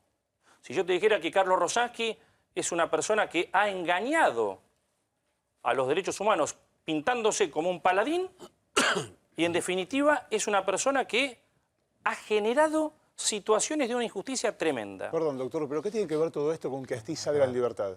¿Qué tiene que ver? Con que toda esta política de demorar los juicios, de hacer juicios eternos, contribuye a que, si vos respetás un código un principio de de no procedimientos justicia y un principio de celeridad procesal, de hacer juicios rápidos, justos, Nuremberg duró 11 meses. Si acá la justicia se pone los pantalones largos, deja de dar... Los jueces se preocupan más por dar conferencias en la clases en la facultad. Cátedra, por ejemplo, que se ponen como si fuera, con sus apellidos y nombres, como si fueran grandes profetas del derecho. Conferencias en lugares extraños. Roscas políticas. Estas cuestiones, sacando las roscas políticas, los jueces las pueden hacer en tanto y en cuanto no dificulte su tarea jurisdiccional. Entonces, lo que yo digo, señores, hay una emergencia judicial, porque hay un atraso. La Argentina está con un montón de gente impune y con un montón de gente que está procesada. Los derechos humanos nacen como una defensa del imputado ante el abuso del Estado. Sí. Y es un abuso tener a una persona 10 años procesada. Entonces lo que hay que hacer es apretarle las clavijas a los jueces. Muchachos, no pueden dar más clases, no pueden dar más conferencias, dedíquense a laburar. Doctor Odetti, su turno. A ver, primero coincido con lo que dice el colega, y de hecho en el año 94 se sancionan las dos leyes. Una ley que incorpora a nuestra Constitución los tratados internacionales de derechos humanos, y justamente dentro de los derechos humanos internacionales incorporados o con jerarquía constitucional está el plazo razonable de un proceso. Uno no puede estar 20 años sin que le digan sos culpable o sos inocente, porque uno tiene que armar su vida. Sí, pero en materia de tratados internacionales, hoy Naciones Unidas le dijo al gobierno y le dijo a la Corte que cuidado con este fallo, porque no hay que hacer un uso abusivo de los tratados que lo digan por escrito. Me parece. A ver, vamos a lo que... A ver, tratado internacional es la garantía mínima del derecho humano. Vuelvo a decir 10 segundos. Por favor, que no se interprete que estoy a favor ni del golpe de Estado, ni del terrorismo de Estado. Lo critiqué toda mi vida. Y mi familia fue perseguido por eso. Pero lo justo es justo. No puedo yo venir acá a plantear en un programa corresponde la libertad a esta persona y este juez de ejecución no debe ser echado. Y ahora, digamos, porque no me sirve, no me gusta la idea, decir lo contrario. Entonces, yo estoy siendo lo más objetivo posible. Entonces, los derechos humanos internacionales son las garantías mínimas. Si el Estado te da mejores garantías, deben usarse la del Estado, la ley interna, número 1. Número 2, recién hablaste vos de la ley 27.156. Bien, esa es la ley que, sí, es verdad, es una ley nacional en donde dice que no puede haber indultos, ni admitida, ni conmutación de pena para delitos de lesa humanidad. Sin perjuicio de que esta aplicación de esta ley, que es anterior, es 24.390, o sea, es anterior. O sea, que es una ley penal más benigna anterior a esta ley. Sin perjuicio de eso, no es ni conmutación de pena, ni amnistía, ni indulto. Son cosas distintas. Que el Poder Legislativo no se venga a hacer el pelotudo ahora que votó la ley de punto final y obediencia de vida. Bueno, o sea, que otra tampoco, época, no queda importa, ninguno de ellos. Mira, muchos de los que están ahora están atornillados de hace años. No hay ninguno. Vamos por parte. Punto final, obediencia de vida fue el alfonsinismo 87. No podemos ser. Hace 30 años. No podemos ser incoherentes. Yo le escuché al candidato Alfonsín, que es el hijo del otro Alfonsín, diciendo cosas que... Bueno, no es lo mismo. Pero era diputado. Vamos por parte. La Constitución dice una cosa, nuestra ley interna dice otra cosa, que es mejor que lo que dice la ley internacional, depende cómo se interpreta. Pero acá lo importante es, fíjense, y esto es sí, vale la pena destacarlo de la mayoría de la Corte. Dijo clarito la Corte, perdón, ¿sabes lo que hizo la minoría? La minoría agarró, vos fijate, se copió, Lorenzetti se copió de Maqueda hasta el acápite sexto. Justo el sexto, en el último párrafo, te dice, por último, cabe recordar que en tarea de establecer la inteligencia de preceptos constitucionales, el tribunal no se encuentra limitado por las posiciones de la cuocia del Tribunal de Casación previo, ni por los argumentos de las partes que le someten a la injunvencia, y puede hacer una aplicación extensiva de lo que dice. O sea, lo que se le canta. Significa, exactamente. Eso lo utilizan para poder meterse donde no le dijeron nada. Porque el apelante, que sería la defensa de este Muñoz, dijo lo que dijo la Cámara es incoherente, ustedes corríjanlo. La mayoría dijo, es verdad, hay que corregirlo. La minoría dijo, a mí no me importa lo que dijo uno o el otro, sino me meto a profundizar un poco más. Y ahí empezó a hablar la minoría en función de lo que dijo la Cámara de Casación, de que había un cambio social. El cambio social, las pindongas. Si la ley penal, al momento del crimen, decía una cosa, eso es lo que tiene que regir. Y si no, Es que no estaba el 2 por 1, no estaba ahora al momento del te voy a crimen. explicar que sí estaba. Dame un segundo más. Primero, si la ley hubiera dicho, hubiera querido el legislador en su momento, el Poder Legislativo, hubiera querido decir, para estos casos no aplica, hubiera hecho como en la misma ley 24390, en la ley de 2 por 1, hubiera dicho, como dijo en el artículo 10 de esa ley, para los casos de la ley de drogas, artículo 7, que es financiar el narcotráfico, o artículo 11, que es la pluralidad de personas, entonces en ese caso no se aplica el 2 por 1. O no se aplica, digamos, la libertad por el exceso de prisión preventiva, que son 2 años, prorrogado por 1 más, 3 años. Eso lo dijo el legislador. ¿Sabes lo que dijo la Corte Suprema en 2010? Dijo, ese artículo que limita para algunos delitos graves, como narcotráfico, eso es inconstitucional. Entonces la Corte no es incoherente en eso. En el 2010 dijo, cercenar el derecho de la aplicación 24390 para el delito de narcotráfico, que sabemos que es grave, es inconstitucional. El código nuestro dice para todos los delitos, lo dice el artículo 2 y artículo 3. Y dice el artículo 3, en el cómputo de la prisión preventiva se observará separadamente la ley más favorable al procesado. Ahora, ¿de qué se agarra la minoría y de qué se agarran muchos que argumentan en contra de este fallo? En que es un delito permanente, de carácter permanente, que no es lo mismo que continuado. Permanente dicen, como todavía no aparecieron los cuerpos, esto sigue vigente el delito. Ahora, hay otra norma constitucional que te dice no podés declarar contra sí mismo. Entonces, si esto fuera esta la razón de que es un delito de carácter permanente, tendríamos que decirle a los condenados, en este caso que quieren usar la ley, señores, si ustedes me dicen dónde están los cuerpos de los desaparecidos, entonces deja de ser permanente y se agotó acá la permanencia del delito y ahí te la doy. Entonces estamos obligando a alguien a autoincriminarse. Número 1. No es autoincriminarse. No es autoincriminarse. Sí es autoincriminarse. No, es autoincriminarse. No puedes autoincriminarse. Déjame meter un bocadillo. Si ya están condenados. ¿De qué se van a incriminar? Deje hablar a la gente, doctor. ¿Vamos a debatir o si vamos a...? Digo, hay una cosa que no entiendo casi filosóficamente. Sí. ¿Cómo es posible que cuando un ladrón de gallina sale 5 minutos antes de cumplir la condena, le saltan todo a lo yugular a los jueces, al ladrón de gallina, a las autoridades, al gobierno, y cuando le están permitiendo de una interpretación recontraforzada de una ley por parte de los máximos intérpretes de la Constitución, que son los jueces de la Corte, nos debatimos horas y horas viendo ver cómo justificamos Porque acá,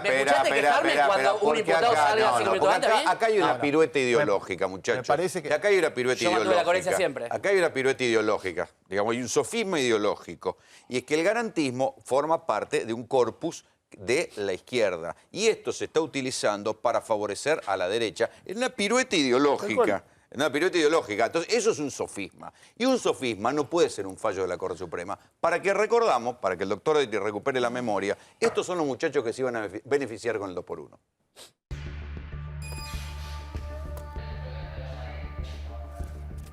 ¿Se imaginó alguna vez llegar a los 70 años y estar preso? No, bajo ningún concepto. No, pensé en la cobertura que me habían dado las leyes de obediencia de vida y de punto final, y que más o menos estableció una justicia entre dos bandos que habían estado en pugna, que nadie lo entiende, porque hay muchas razones, tal como lo entendió en el juicio de las juntas, que se había librado en el país una guerra revolucionaria. A usted lo condenan por secuestros, torturas y crímenes. Sí, eso le aviso, es una constante. Es decir, si lo detienen al ciudadano Rolando Graña, usted va a ser acusado automáticamente de privación ilegítima de libertad y de tormentos. Alguien secuestraba a la gente, alguien le ponía la picana, alguien lo mataba. La detección y eso, nosotros. O sea, ustedes se identificaban e iban a capturar a la persona en cuestión. Surgía una cita y se procedía de esa forma. ¿Nunca pensó en ningún momento que había algo que no estaba bien? Sí, por supuesto. Nunca le dio una duda de decir, ¿estará bien esto? Porque hay cantidad de gente que fue secuestrada y torturada por error. ¿Y cómo salgo yo? Y si se hubiera salido, a lo mejor no estaría acá. Sí. No estaría acá. Pero también me podrían haber matado. ¿Cómo se castiga una deserción? No sé cómo explicarlo. Tiene una ética especial el oficial de guerra. Con la disculpa del oficial penitenciario que está atrás. Cuando salían y detenían a alguien, ¿cuál era el procedimiento que se hacía con un detenido? Cuando se salía y se detenía a alguien, era conducida a la Perla o a la Ribera. Una vez que lo entraban ahí, ¿cómo se decidía de qué manera le iban a sacar información? Y se procedía al interrogatorio. Eso está en el reglamento de inteligencia. Que en una sección de inteligencia... ¿Cuándo se decidía aplicar picana? A mí me parece que en casos muy extremos. Hay montones de testimonios. Pero muy extremos. Muy extremos. ¿Usted presenció sesiones de tortura? ¿Me puedo abstener de eso? Por supuesto. Su defensa es que ustedes no mataron. No eran los que fusilaban. Me siento... No eran los que decidían quién moría y no eran los que le pegaban el tiro. Hablando, me siento y digo, yo no maté a nadie. Me miran extraño. No maté a nadie. Pero en todo lo anterior sí. ¿Por qué le llaman anterior? Claro, todo el proceso previo de secuestrar y torturar a la gente, alguien lo hacía. Sí, bien. Y ustedes estaban. Y sí, es el interrogatorio. Eso tortura, lo tomo que puede ser una conversación, Luis, puede ser... La picana es una tortura. Bueno, no, pero usted cree que la que vivió con la picana en la mano, que no era así. No era así. Le puedo asegurar que no era así. Que los detenidos hablaban antes de que la picaran. No. Puede ser apremiado de distintas formas, pero no era algo de uso común, de todos los días, de siempre. ¿Quién es este hombre? Este hombre se llamaba Luis Manzanelli. Digo se llamaba porque falleció.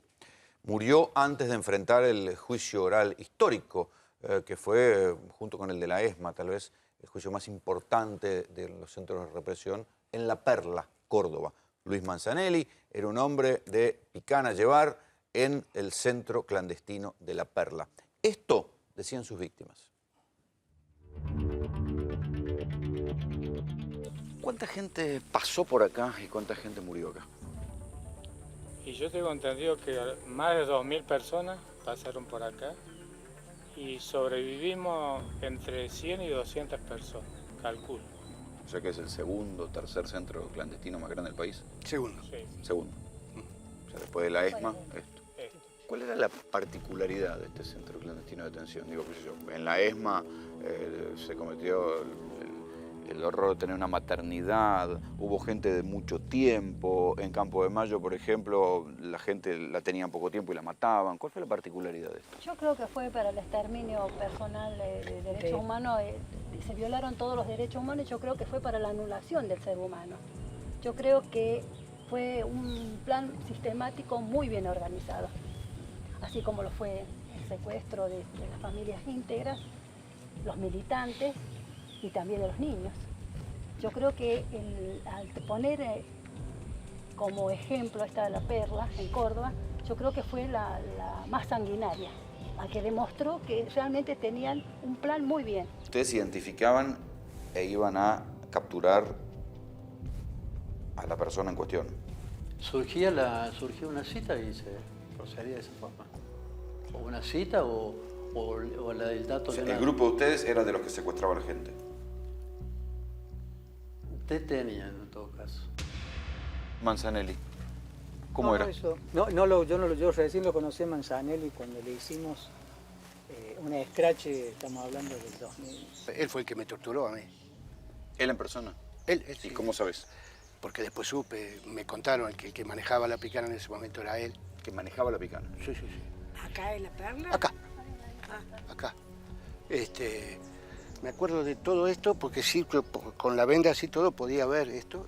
Cuando ¿Vos te traían? En auto me trajeron hasta ahí, hasta este galpón. Sí. Que ahí estaban todas las cosas que le robaban a los desaparecidos, muebles, todo eso, todo.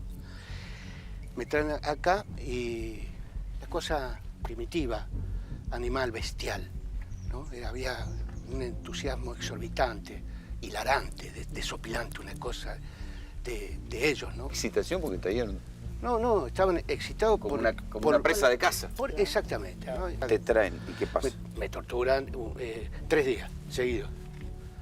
3 días seguidos. Sí, con intermitencia me sacaban, me llevaban. ¿Cómo, soñaba que venía un camión de Fanta y tomaba la Fanta. tortura que era solo la picana? No, me pegaron por todos lados, me metieron en el submarino, había un tanque de agua sucia, gomeada, todo eso. Al último me rociaban todo, ¿no? Más allá de los genitales, de las encías, que duele muchísimo, todo el tejido conjuntivo, ¿no? Es donde más duele, ¿no? Las testillas. Pero al último... ¿Y vos sabés quién fue tu torturador? Todos ellos, y Manzaniel, que manejaba la batuta. Todo el proceso previo de secuestrar y torturar a la gente, alguien lo hacía. Sí, bien. ¿Y ustedes estaban? Y sí, es el interrogatorio. Había 8 tipos que eran 8 sádicos. Y la doctora Privitera al lado, una médica, ocultando, sí, diciendo paren, que se nos va, que se nos va. Una compañera. Claro. ¿Una qué? Compañera. Una compañera. La doctora Privitera era compañera que colaboró acá, era médica, colaboró con los militares acá. Y entonces ella decía, paren, que se les va. Entonces, bueno, y estiraba el tiempo, retomen ahora. Bueno, cuando te salpicaban por todo el cuerpo con agua, entonces donde te ponía... ¿Vos sabías que venía la picana? Claro, pero era como que te ponían 20.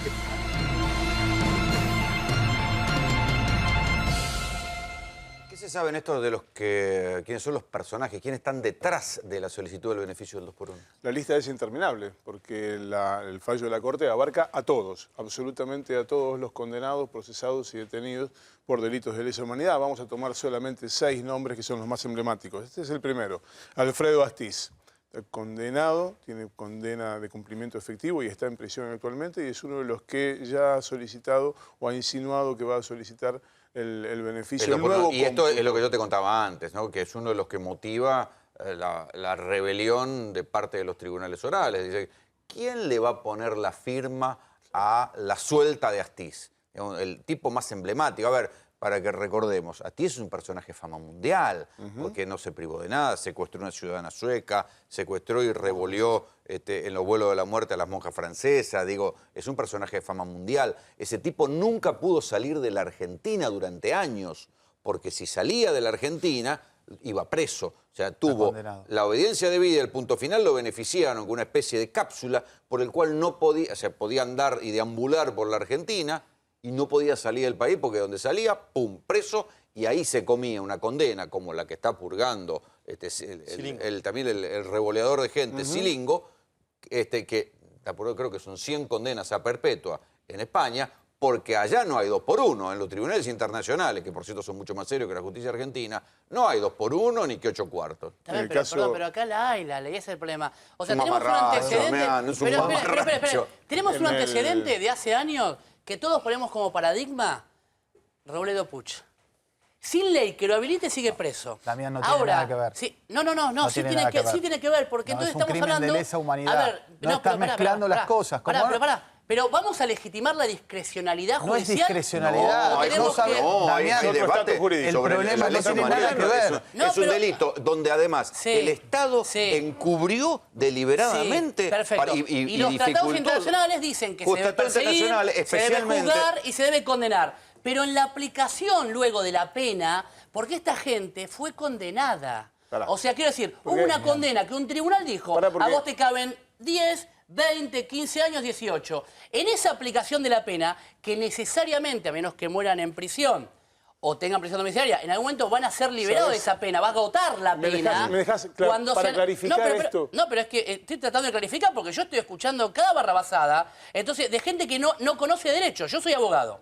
Entonces, lo que digo yo es... Es que el derecho hubo que escribirlo para los crímenes de lesa humanidad. Damián, vos te olvidás. Hubo que escribir derecho para los crímenes de lesa humanidad en la Argentina, donde la Argentina además fue pionera en demostrarle al mundo cómo se juzgaban militares asesinos. Tal cual. Bueno, pero Rolando, entonces hay sentencias infinitamente superiores que la mierda del 2x1, por favor. Pero qué continuemos con los represores. ¿Molesta la libertad No, molestan a los represores y molesta devolver a la calle a represores que mataron gente y no le perdonaron nada a nadie y que eludieron la justicia por decisiones políticas, como la amnistía y el punto final. Ya se beneficiaron lo suficiente. Ya se beneficiaron lo suficiente. Mataron a la gente. Mataron a la gente. Tuvieron amnistías. Tuvieron juicios justos, que se dejen de joder. No, pero una cosa es el hecho que nadie está defendiendo y todo el mundo lo repudia. Ahora, acá el proceso penal tiene como fin resocializar a una persona. Las penas son temporales. ¿Qué resocializar si los tipos se jactan de lo que hicieron? Pero entonces, si vos vas a decir, díganlo claramente, que los represores condenados, como dijo Rosansky, nunca más estén un día de lo que les resta de vida en libertad.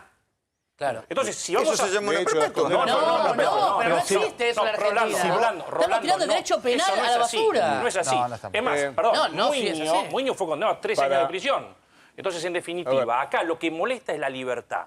No, ¿qué libertad? A ellos les molestaba la libertad y por eso mataban a la gente. No, continuamos con quién querés beneficiar. Vamos a ver a quién querés beneficiar. No es beneficio. ¿Vos querés soltar a Astiz? Estamos todos locos. No es beneficio. A ver, ¿a quién más queremos beneficiar? Es una excusa política. Esto tiene nombre y apellido. Astiz. Astiz. Soltamos a Astiz. No, porque si vos me pones Astiz, Echecolás, sí, Astiz, Echecolás, sí, claro. No tiene nada que ver. No, porque estos son casos concretos. La prisión perpetua, una vez que el imputado, condenado, cumple 20 años de prisión, tiene derecho a una libertad condicional. Esto es así. Igual que los violadores, ¿no? Los violadores también. Sí, todo. Y con los violadores te quiero hacer una aclaración distinto también. Los violadores. No, ¿sabes qué? Hubo en La Plata un problema porque unos jueces muy probos y muy honestos le dieron la libertad condicional a un violador que estaba condenado y a la semana volvió a cometer otro hecho. Ahora, el tema es este. No, pero vamos a decir ahora que es distinto, ¿no? El violador. No. Hay tanta diferencia entre la libertad condicional que se le da ahora y la libertad que se le da al tercio que le falta. No. Entonces acá tenemos que ponernos a ver cuál es la función de la cárcel, del servicio penitenciario, de que los jueces controlen cómo se cumple la condena. Y ahí entonces, ¿qué diferencia hay que un violador salga en las 2/3 partes de la condena o al finalizar la condena? Estamos hablando... No es lo mismo, muchachos, el terrorismo de Estado que los violadores. No confundamos pera con manzana. Damos rápidamente los últimos nombres, también son iconográficos. Jorge el Tigre Acosta. Christian von Bernich, el sacerdote Christian von Bernich. Hay testimonios que relatan cómo Christian von Bernich convencía a partir de la religión a los detenidos desaparecidos que no cantaban en la tortura para que colaboraran y de esa manera salvaran su vida. Servicio penitenciario, tremendo. Miguel Ángel Echecolás, también pluricondenado por delitos de lesa humanidad. Los últimos dos nombres tienen que ver con el último presidente de la dictadura, fue Reinaldo Benito Viñone, y con Santiago Omar Riveros, hoy de 93 años. La diferencia entre estos y Robledo Puch es que Robledo Puch cometió delitos contra personas y estos cometieron delitos contra la humanidad. Pero entonces no hay libertad. Entonces, aclarémoslo y digamos, señores, no los vamos a dejar en libertad, cambiemos las leyes, digamos que no va a haber ningún tipo de los beneficios y los derechos que establecen el Código Penal e históricamente la humanidad, y listo. Entonces, esto sí, pero no es una cuestión que desconoce el fin del derecho penal. Muchachos, se me va el tiempo. Gracias por venir. Gracias por el debate. Mientras tanto, también hay economía y se supo hoy que la inflación no baja ni ahí, y la inflación otra vez se clavó en 2 puntos. Es un buen tipo, mi viejo, que anda solo y esperando. Le dijimos al presidente que no debía descontarse a los jubilados. El Poder Ejecutivo tiene que poner en evidencia la audacia, la determinación para salir de una crisis, de un momento dado, como dice bien Patricia. ¿Pero cuál es la audacia? Tocar como variable de ajuste a los jubilados argentinos del gasto del Estado me parece un acto de una injusticia soberana y una falta de creatividad. Otro recorte donde más duele. El gobierno anunció que va a dar de baja el convenio entre el PAMI y las clínicas firmado hace 3 meses por el entonces director de la entidad, Emilio Regazzoni. Un fuerte malestar de las clínicas de todo el país, pero vamos a ponernos en provincia de Buenos Aires. Hay 1,5 millones de jubilados, cerca de 1,5 millones de jubilados, que mañana pueden verse afectados porque las clínicas dejarían de prestar servicios. PAMI financia entre el 50 y el 100% de los medicamentos a sus afiliados, pero la nueva gestión de la obra social de los jubilados busca con este nuevo acuerdo recortar unos 600 millones de pesos. Quieren hacer que los números o el costo que tienen, o la inversión en realidad, pero ellos lo ven como un gasto, baje. El presupuesto del PAMI es el segundo más importante del país. 35.000 millones de pesos tiene el presupuesto el PAMI, la obra social de los jubilados. El 32% de esto se gasta en medicamentos. Entonces, se entiende que se gasta mucho, entonces van a renegociar. Se ha disuelto el convenio que se había firmado hace 90 días, por otra parte. Ahora las clínicas amenazan con cortar las atenciones a los jubilados, ya que la industria de los laboratorios rechazó el nuevo convenio ofrecido por PAMI. Pero no solo eso, sino que además demandó a la entidad para que le abone una vieja deuda de más de 950 millones de pesos. Que venía a la capital para conectarse con el mundo. Entonces, si un misionero produce algo, lo puede exportar directamente. Entonces, te da más trabajo. Por eso, hay que hacer más obra. A través de un comunicado, las entidades que nuclean a laboratorios nacionales y extranjeros denunciaron que la gestión de Cambiemos ya negoció 4 veces el convenio, pero nunca lo cumplió. Va a estar prohibido enfermarse para los jubilados. Yo soy tu sangre, mi viejo. Presenté esta nota hablando de inflación, pero en verdad la inflación viene después. Primero viene esto que se está discutiendo ahora. Va a haber un recorte en la cuestión de los medicamentos que se entregan a los jubilados. ¿Por qué decimos esto? Porque esto se lo anunció el PAMI a las cámaras farmacéuticas, que están preocupadas por esto. Juan Enrique tiene los números en verdad de cómo está incidiendo el costo de los medicamentos en la vida y en lo que cobran los jubilados. Buenas noches, Juan. Buenas noches, Rolando. Sigo con vos, ¿no? Porque tiene que ver con la inflación. Parece ser que la inflación de los abuelos es distinta o no va a ser tenida en cuenta. Y eso lo decía el informe del Fondo Monetario Internacional de noviembre del año 2016. Ya si tenemos que citar al FMI para defender a los jubilados, estamos jodidos. Pero claramente, Rolo, esto muestra que vamos hacia un ajuste. ¿Por qué? El PAMI invertía el año pasado 2.200 millones de pesos en medicamentos para los abuelos. Este año eran 3.000 millones. ¿Qué estamos hablando? De 2.200 a 3.000 es la inflación. Ahora, ¿vos querés ajustar la inflación? ¿Querés ajustar a nuestros abuelos? ¿Sabés qué? Rolando, hoy nuestros abuelos reciben la cobertura de 4 medicamentos a un 40%. Y mi papá, que me está mirando, que lo saludo, que se encuentra mal, que está por cumplir los 80 años, consume 11 medicamentos. Y la inflación es distinta. Vos anunciaste muy bien esta nota. La inflación es distinta. Esteban, mirá, cambiame esta placa. Ponemos la que sigue, que habla de los precios de los medicamentos. Y acá tenemos, mirá, este medicamento para el colesterol. Desde el año 2015, Rolo, aumentó al año 2017 un 94%. Y estos medicamentos son los que consumen nuestros abuelos. Y fíjate que la inflación, claro que es distinta. Y el PAMI se queja porque pasó de 2.200 a 2.000 a 3.000. O sea, la inflación. Ahora, sí que puede haber corrupción, las sillas, sí que puede haber corrupción en los geriátricos. O monopolio. Acá, mira, Rolo, recién tuvimos un debate gigante, ¿no? ¿Cuántos abogados había en la mesa? Que venga el muchacho del PAMI, hable con un abogado, denuncie la corrupción. Pero estos precios los están pagando nuestros abuelos. ¿Y sabes por qué te cité al Fondo Monetario Internacional?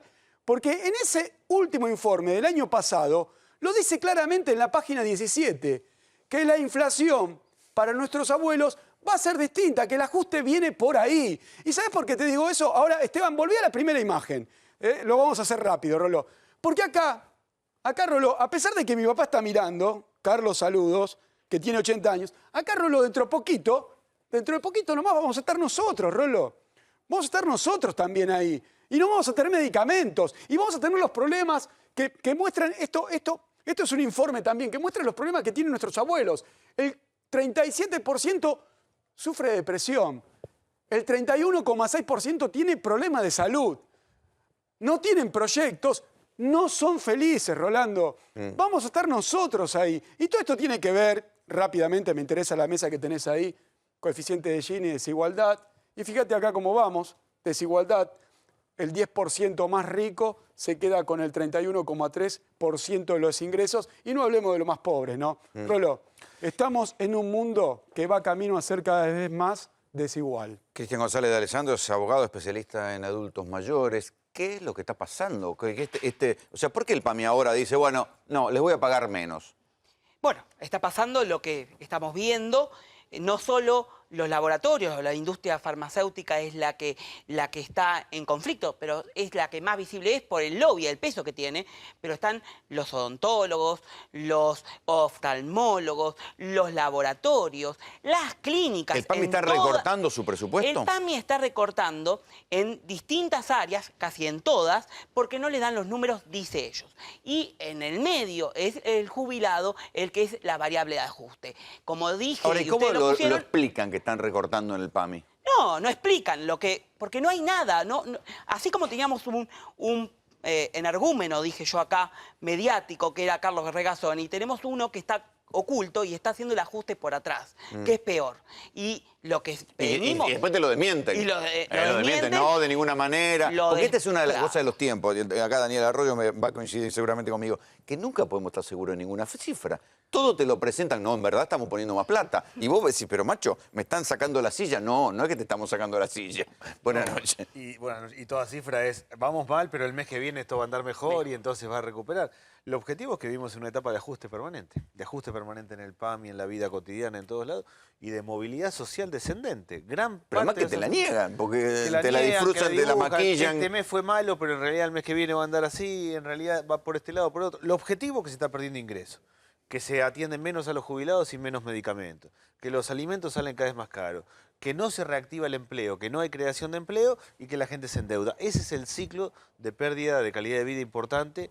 El gobierno... Y que la inflación no baja. La inflación sube en realidad, pues si tenés 2,4% de inflación en marzo y es 3 en alimentos, más de 2 en abril y otra vez va a tener en alimentos. La inflación sigue subiendo, no es que está bajando. Pero yo estoy tratando de pensar con la lógica de lo que ellos mismos decían que iba a ser su fuerte, la baja de la inflación. El fuerte del gobierno supuestamente eran dos: achicar el gasto público y entonces ordenar mejor la economía e ir bajando la inflación. Ninguna de las dos está logrando. Creo que se va a tentar con bajar la inflación, subiendo las tasas de interés, encarando una política desde el Banco Central que va a empezar a generar más recesión. El gobierno está perdido, no tiene una política clara, va ajustando como puede, la manera que puede, tiene la expectativa de que llegue a las elecciones y después hace un ajuste. En el medio vamos perdiendo calidad de vida importante. ¿Cuál es la explicación técnica por qué los medicamentos aumentaron el triple que la inflación? Y bueno, en realidad... ¿Es monopolio? ¿Es viveza criolla? ¿Qué es? Es un poco de todo. Pero porque acá no hay buenos. Un gran monopolio. El PAMI quiere cortar, pero los laboratorios no dejan de bajar. Y de hecho, un monopolio que además la industria farmacéutica también tiene las droguerías. Entonces, la industria farmacéutica es la garante para los farmacéuticos. Cuando la industria farmacéutica no recibe el dinero, tampoco lo reciben los farmacéuticos. Entonces, el eslabón último es el farmacéutico que pone la cara y ¿saben lo que va a pasar?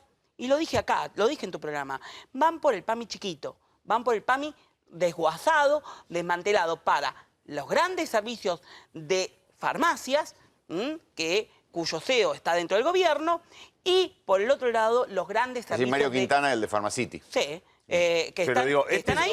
Y por el otro lado, perdón, perdón, ¿me dejas? Pero déjame terminar y con esto redondeo. Por un lado, las grandes farmacias y por el otro lado, los grandes centros de salud. ¿En contra de quién? De las clínicas, que están asustadas porque son PAMI dependientes, que significa que dependen solamente de los afiliados del PAMI, que les cierran el grifo y se funden. Vos dijiste que las droguerías son parte de este negocio. Sí, son parte, porque dependen de la industria. ¿Quién fue presidente de la Cámara de Droguerías? Casinotti. ¿Sabés quién es? El titular del PAMI. Pero eso se da en todos los casos. O sea, el titular del PAMI fue... El titular del PAMI fue titular de la Cámara de Droguerías, fue a IOMA, y antes Vidal lo elogió y lo mandaron al PAMI. Y antes estuvo en la obra social de los estatales. No que es un hombre que viene de la defensa de los adultos mayores, como el amigo. Claro. Viene de la industria farmacológica. Y antes estuvo y ahora está yendo contra los intereses de la Cámara Farmacéutica. Raro. Claro. En general, los lobbies se hacen al revés. Pero pasa en todos lados. Si el secretario de Comercio controla y tiene interés en el supermercadismo, o lo mismo pasa con el tema de medicamentos, estamos ante un problema grave. Todos los funcionarios... Conflicto de intereses. Pero el conflicto de interés es la regla del gobierno. Todos tienen conflicto de intereses. Todos los que están en alguna área en realidad tienen intereses, tienen empresas en esa área y su función es hacer crecer. Claro, sus porque una propias cosa, esto empresas. que fue presentado en origen como que era, son los que saben, los que vienen del mundo privado, saben de petróleo, lo ponemos en el Son los Ministerio de dueños, Energía, pero al mismo tiempo son los... No son los especialistas, son los dueños directamente. Ahí está el conflicto.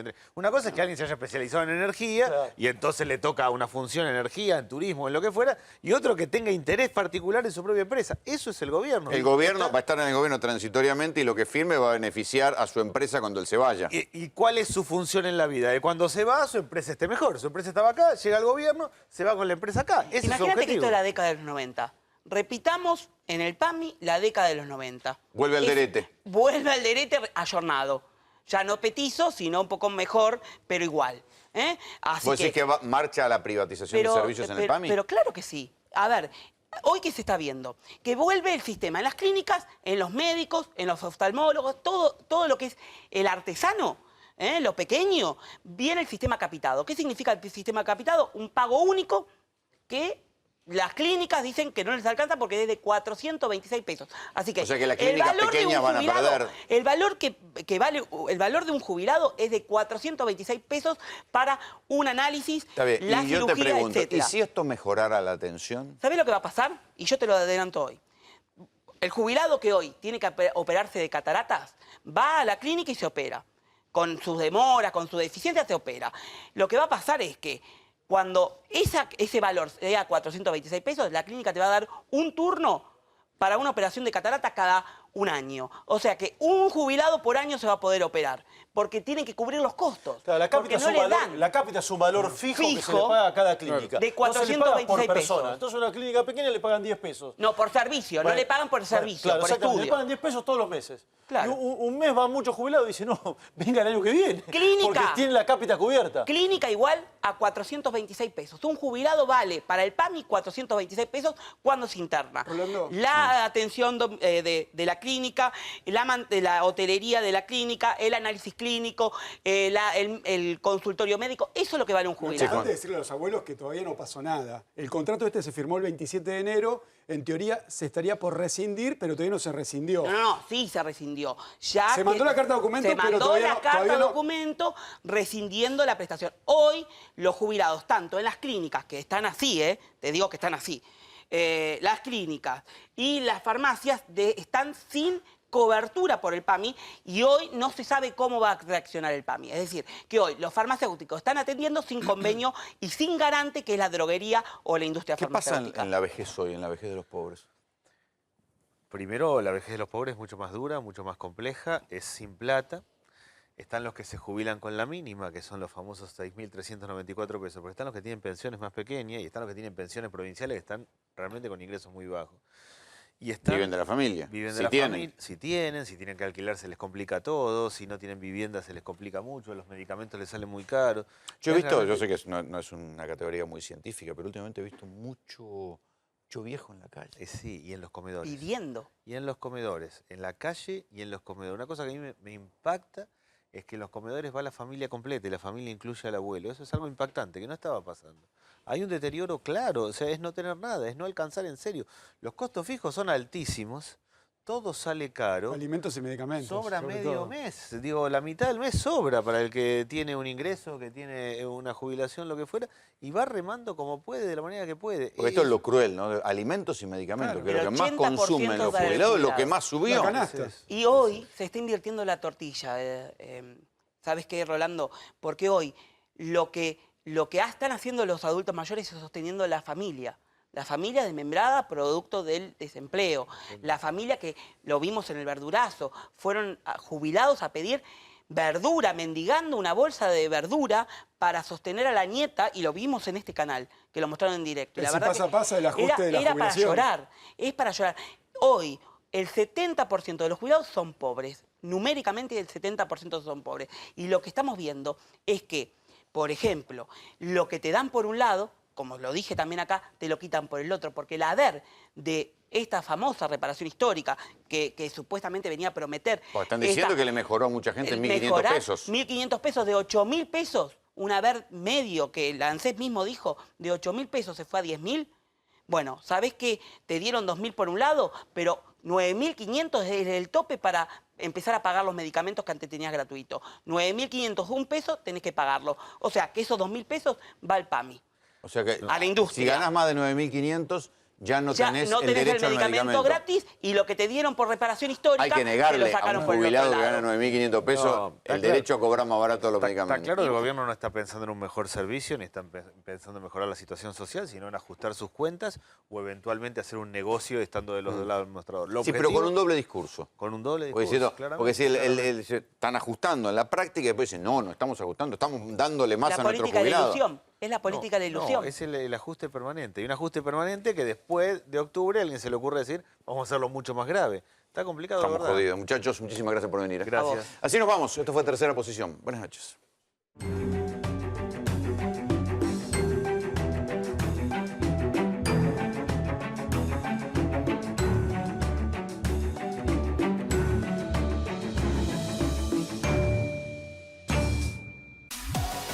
Accede al auto que siempre soñaste. Conoce Auto Advance. Todos los modelos, amplios planes de financiación y un equipo de ventas listo para asesorarte.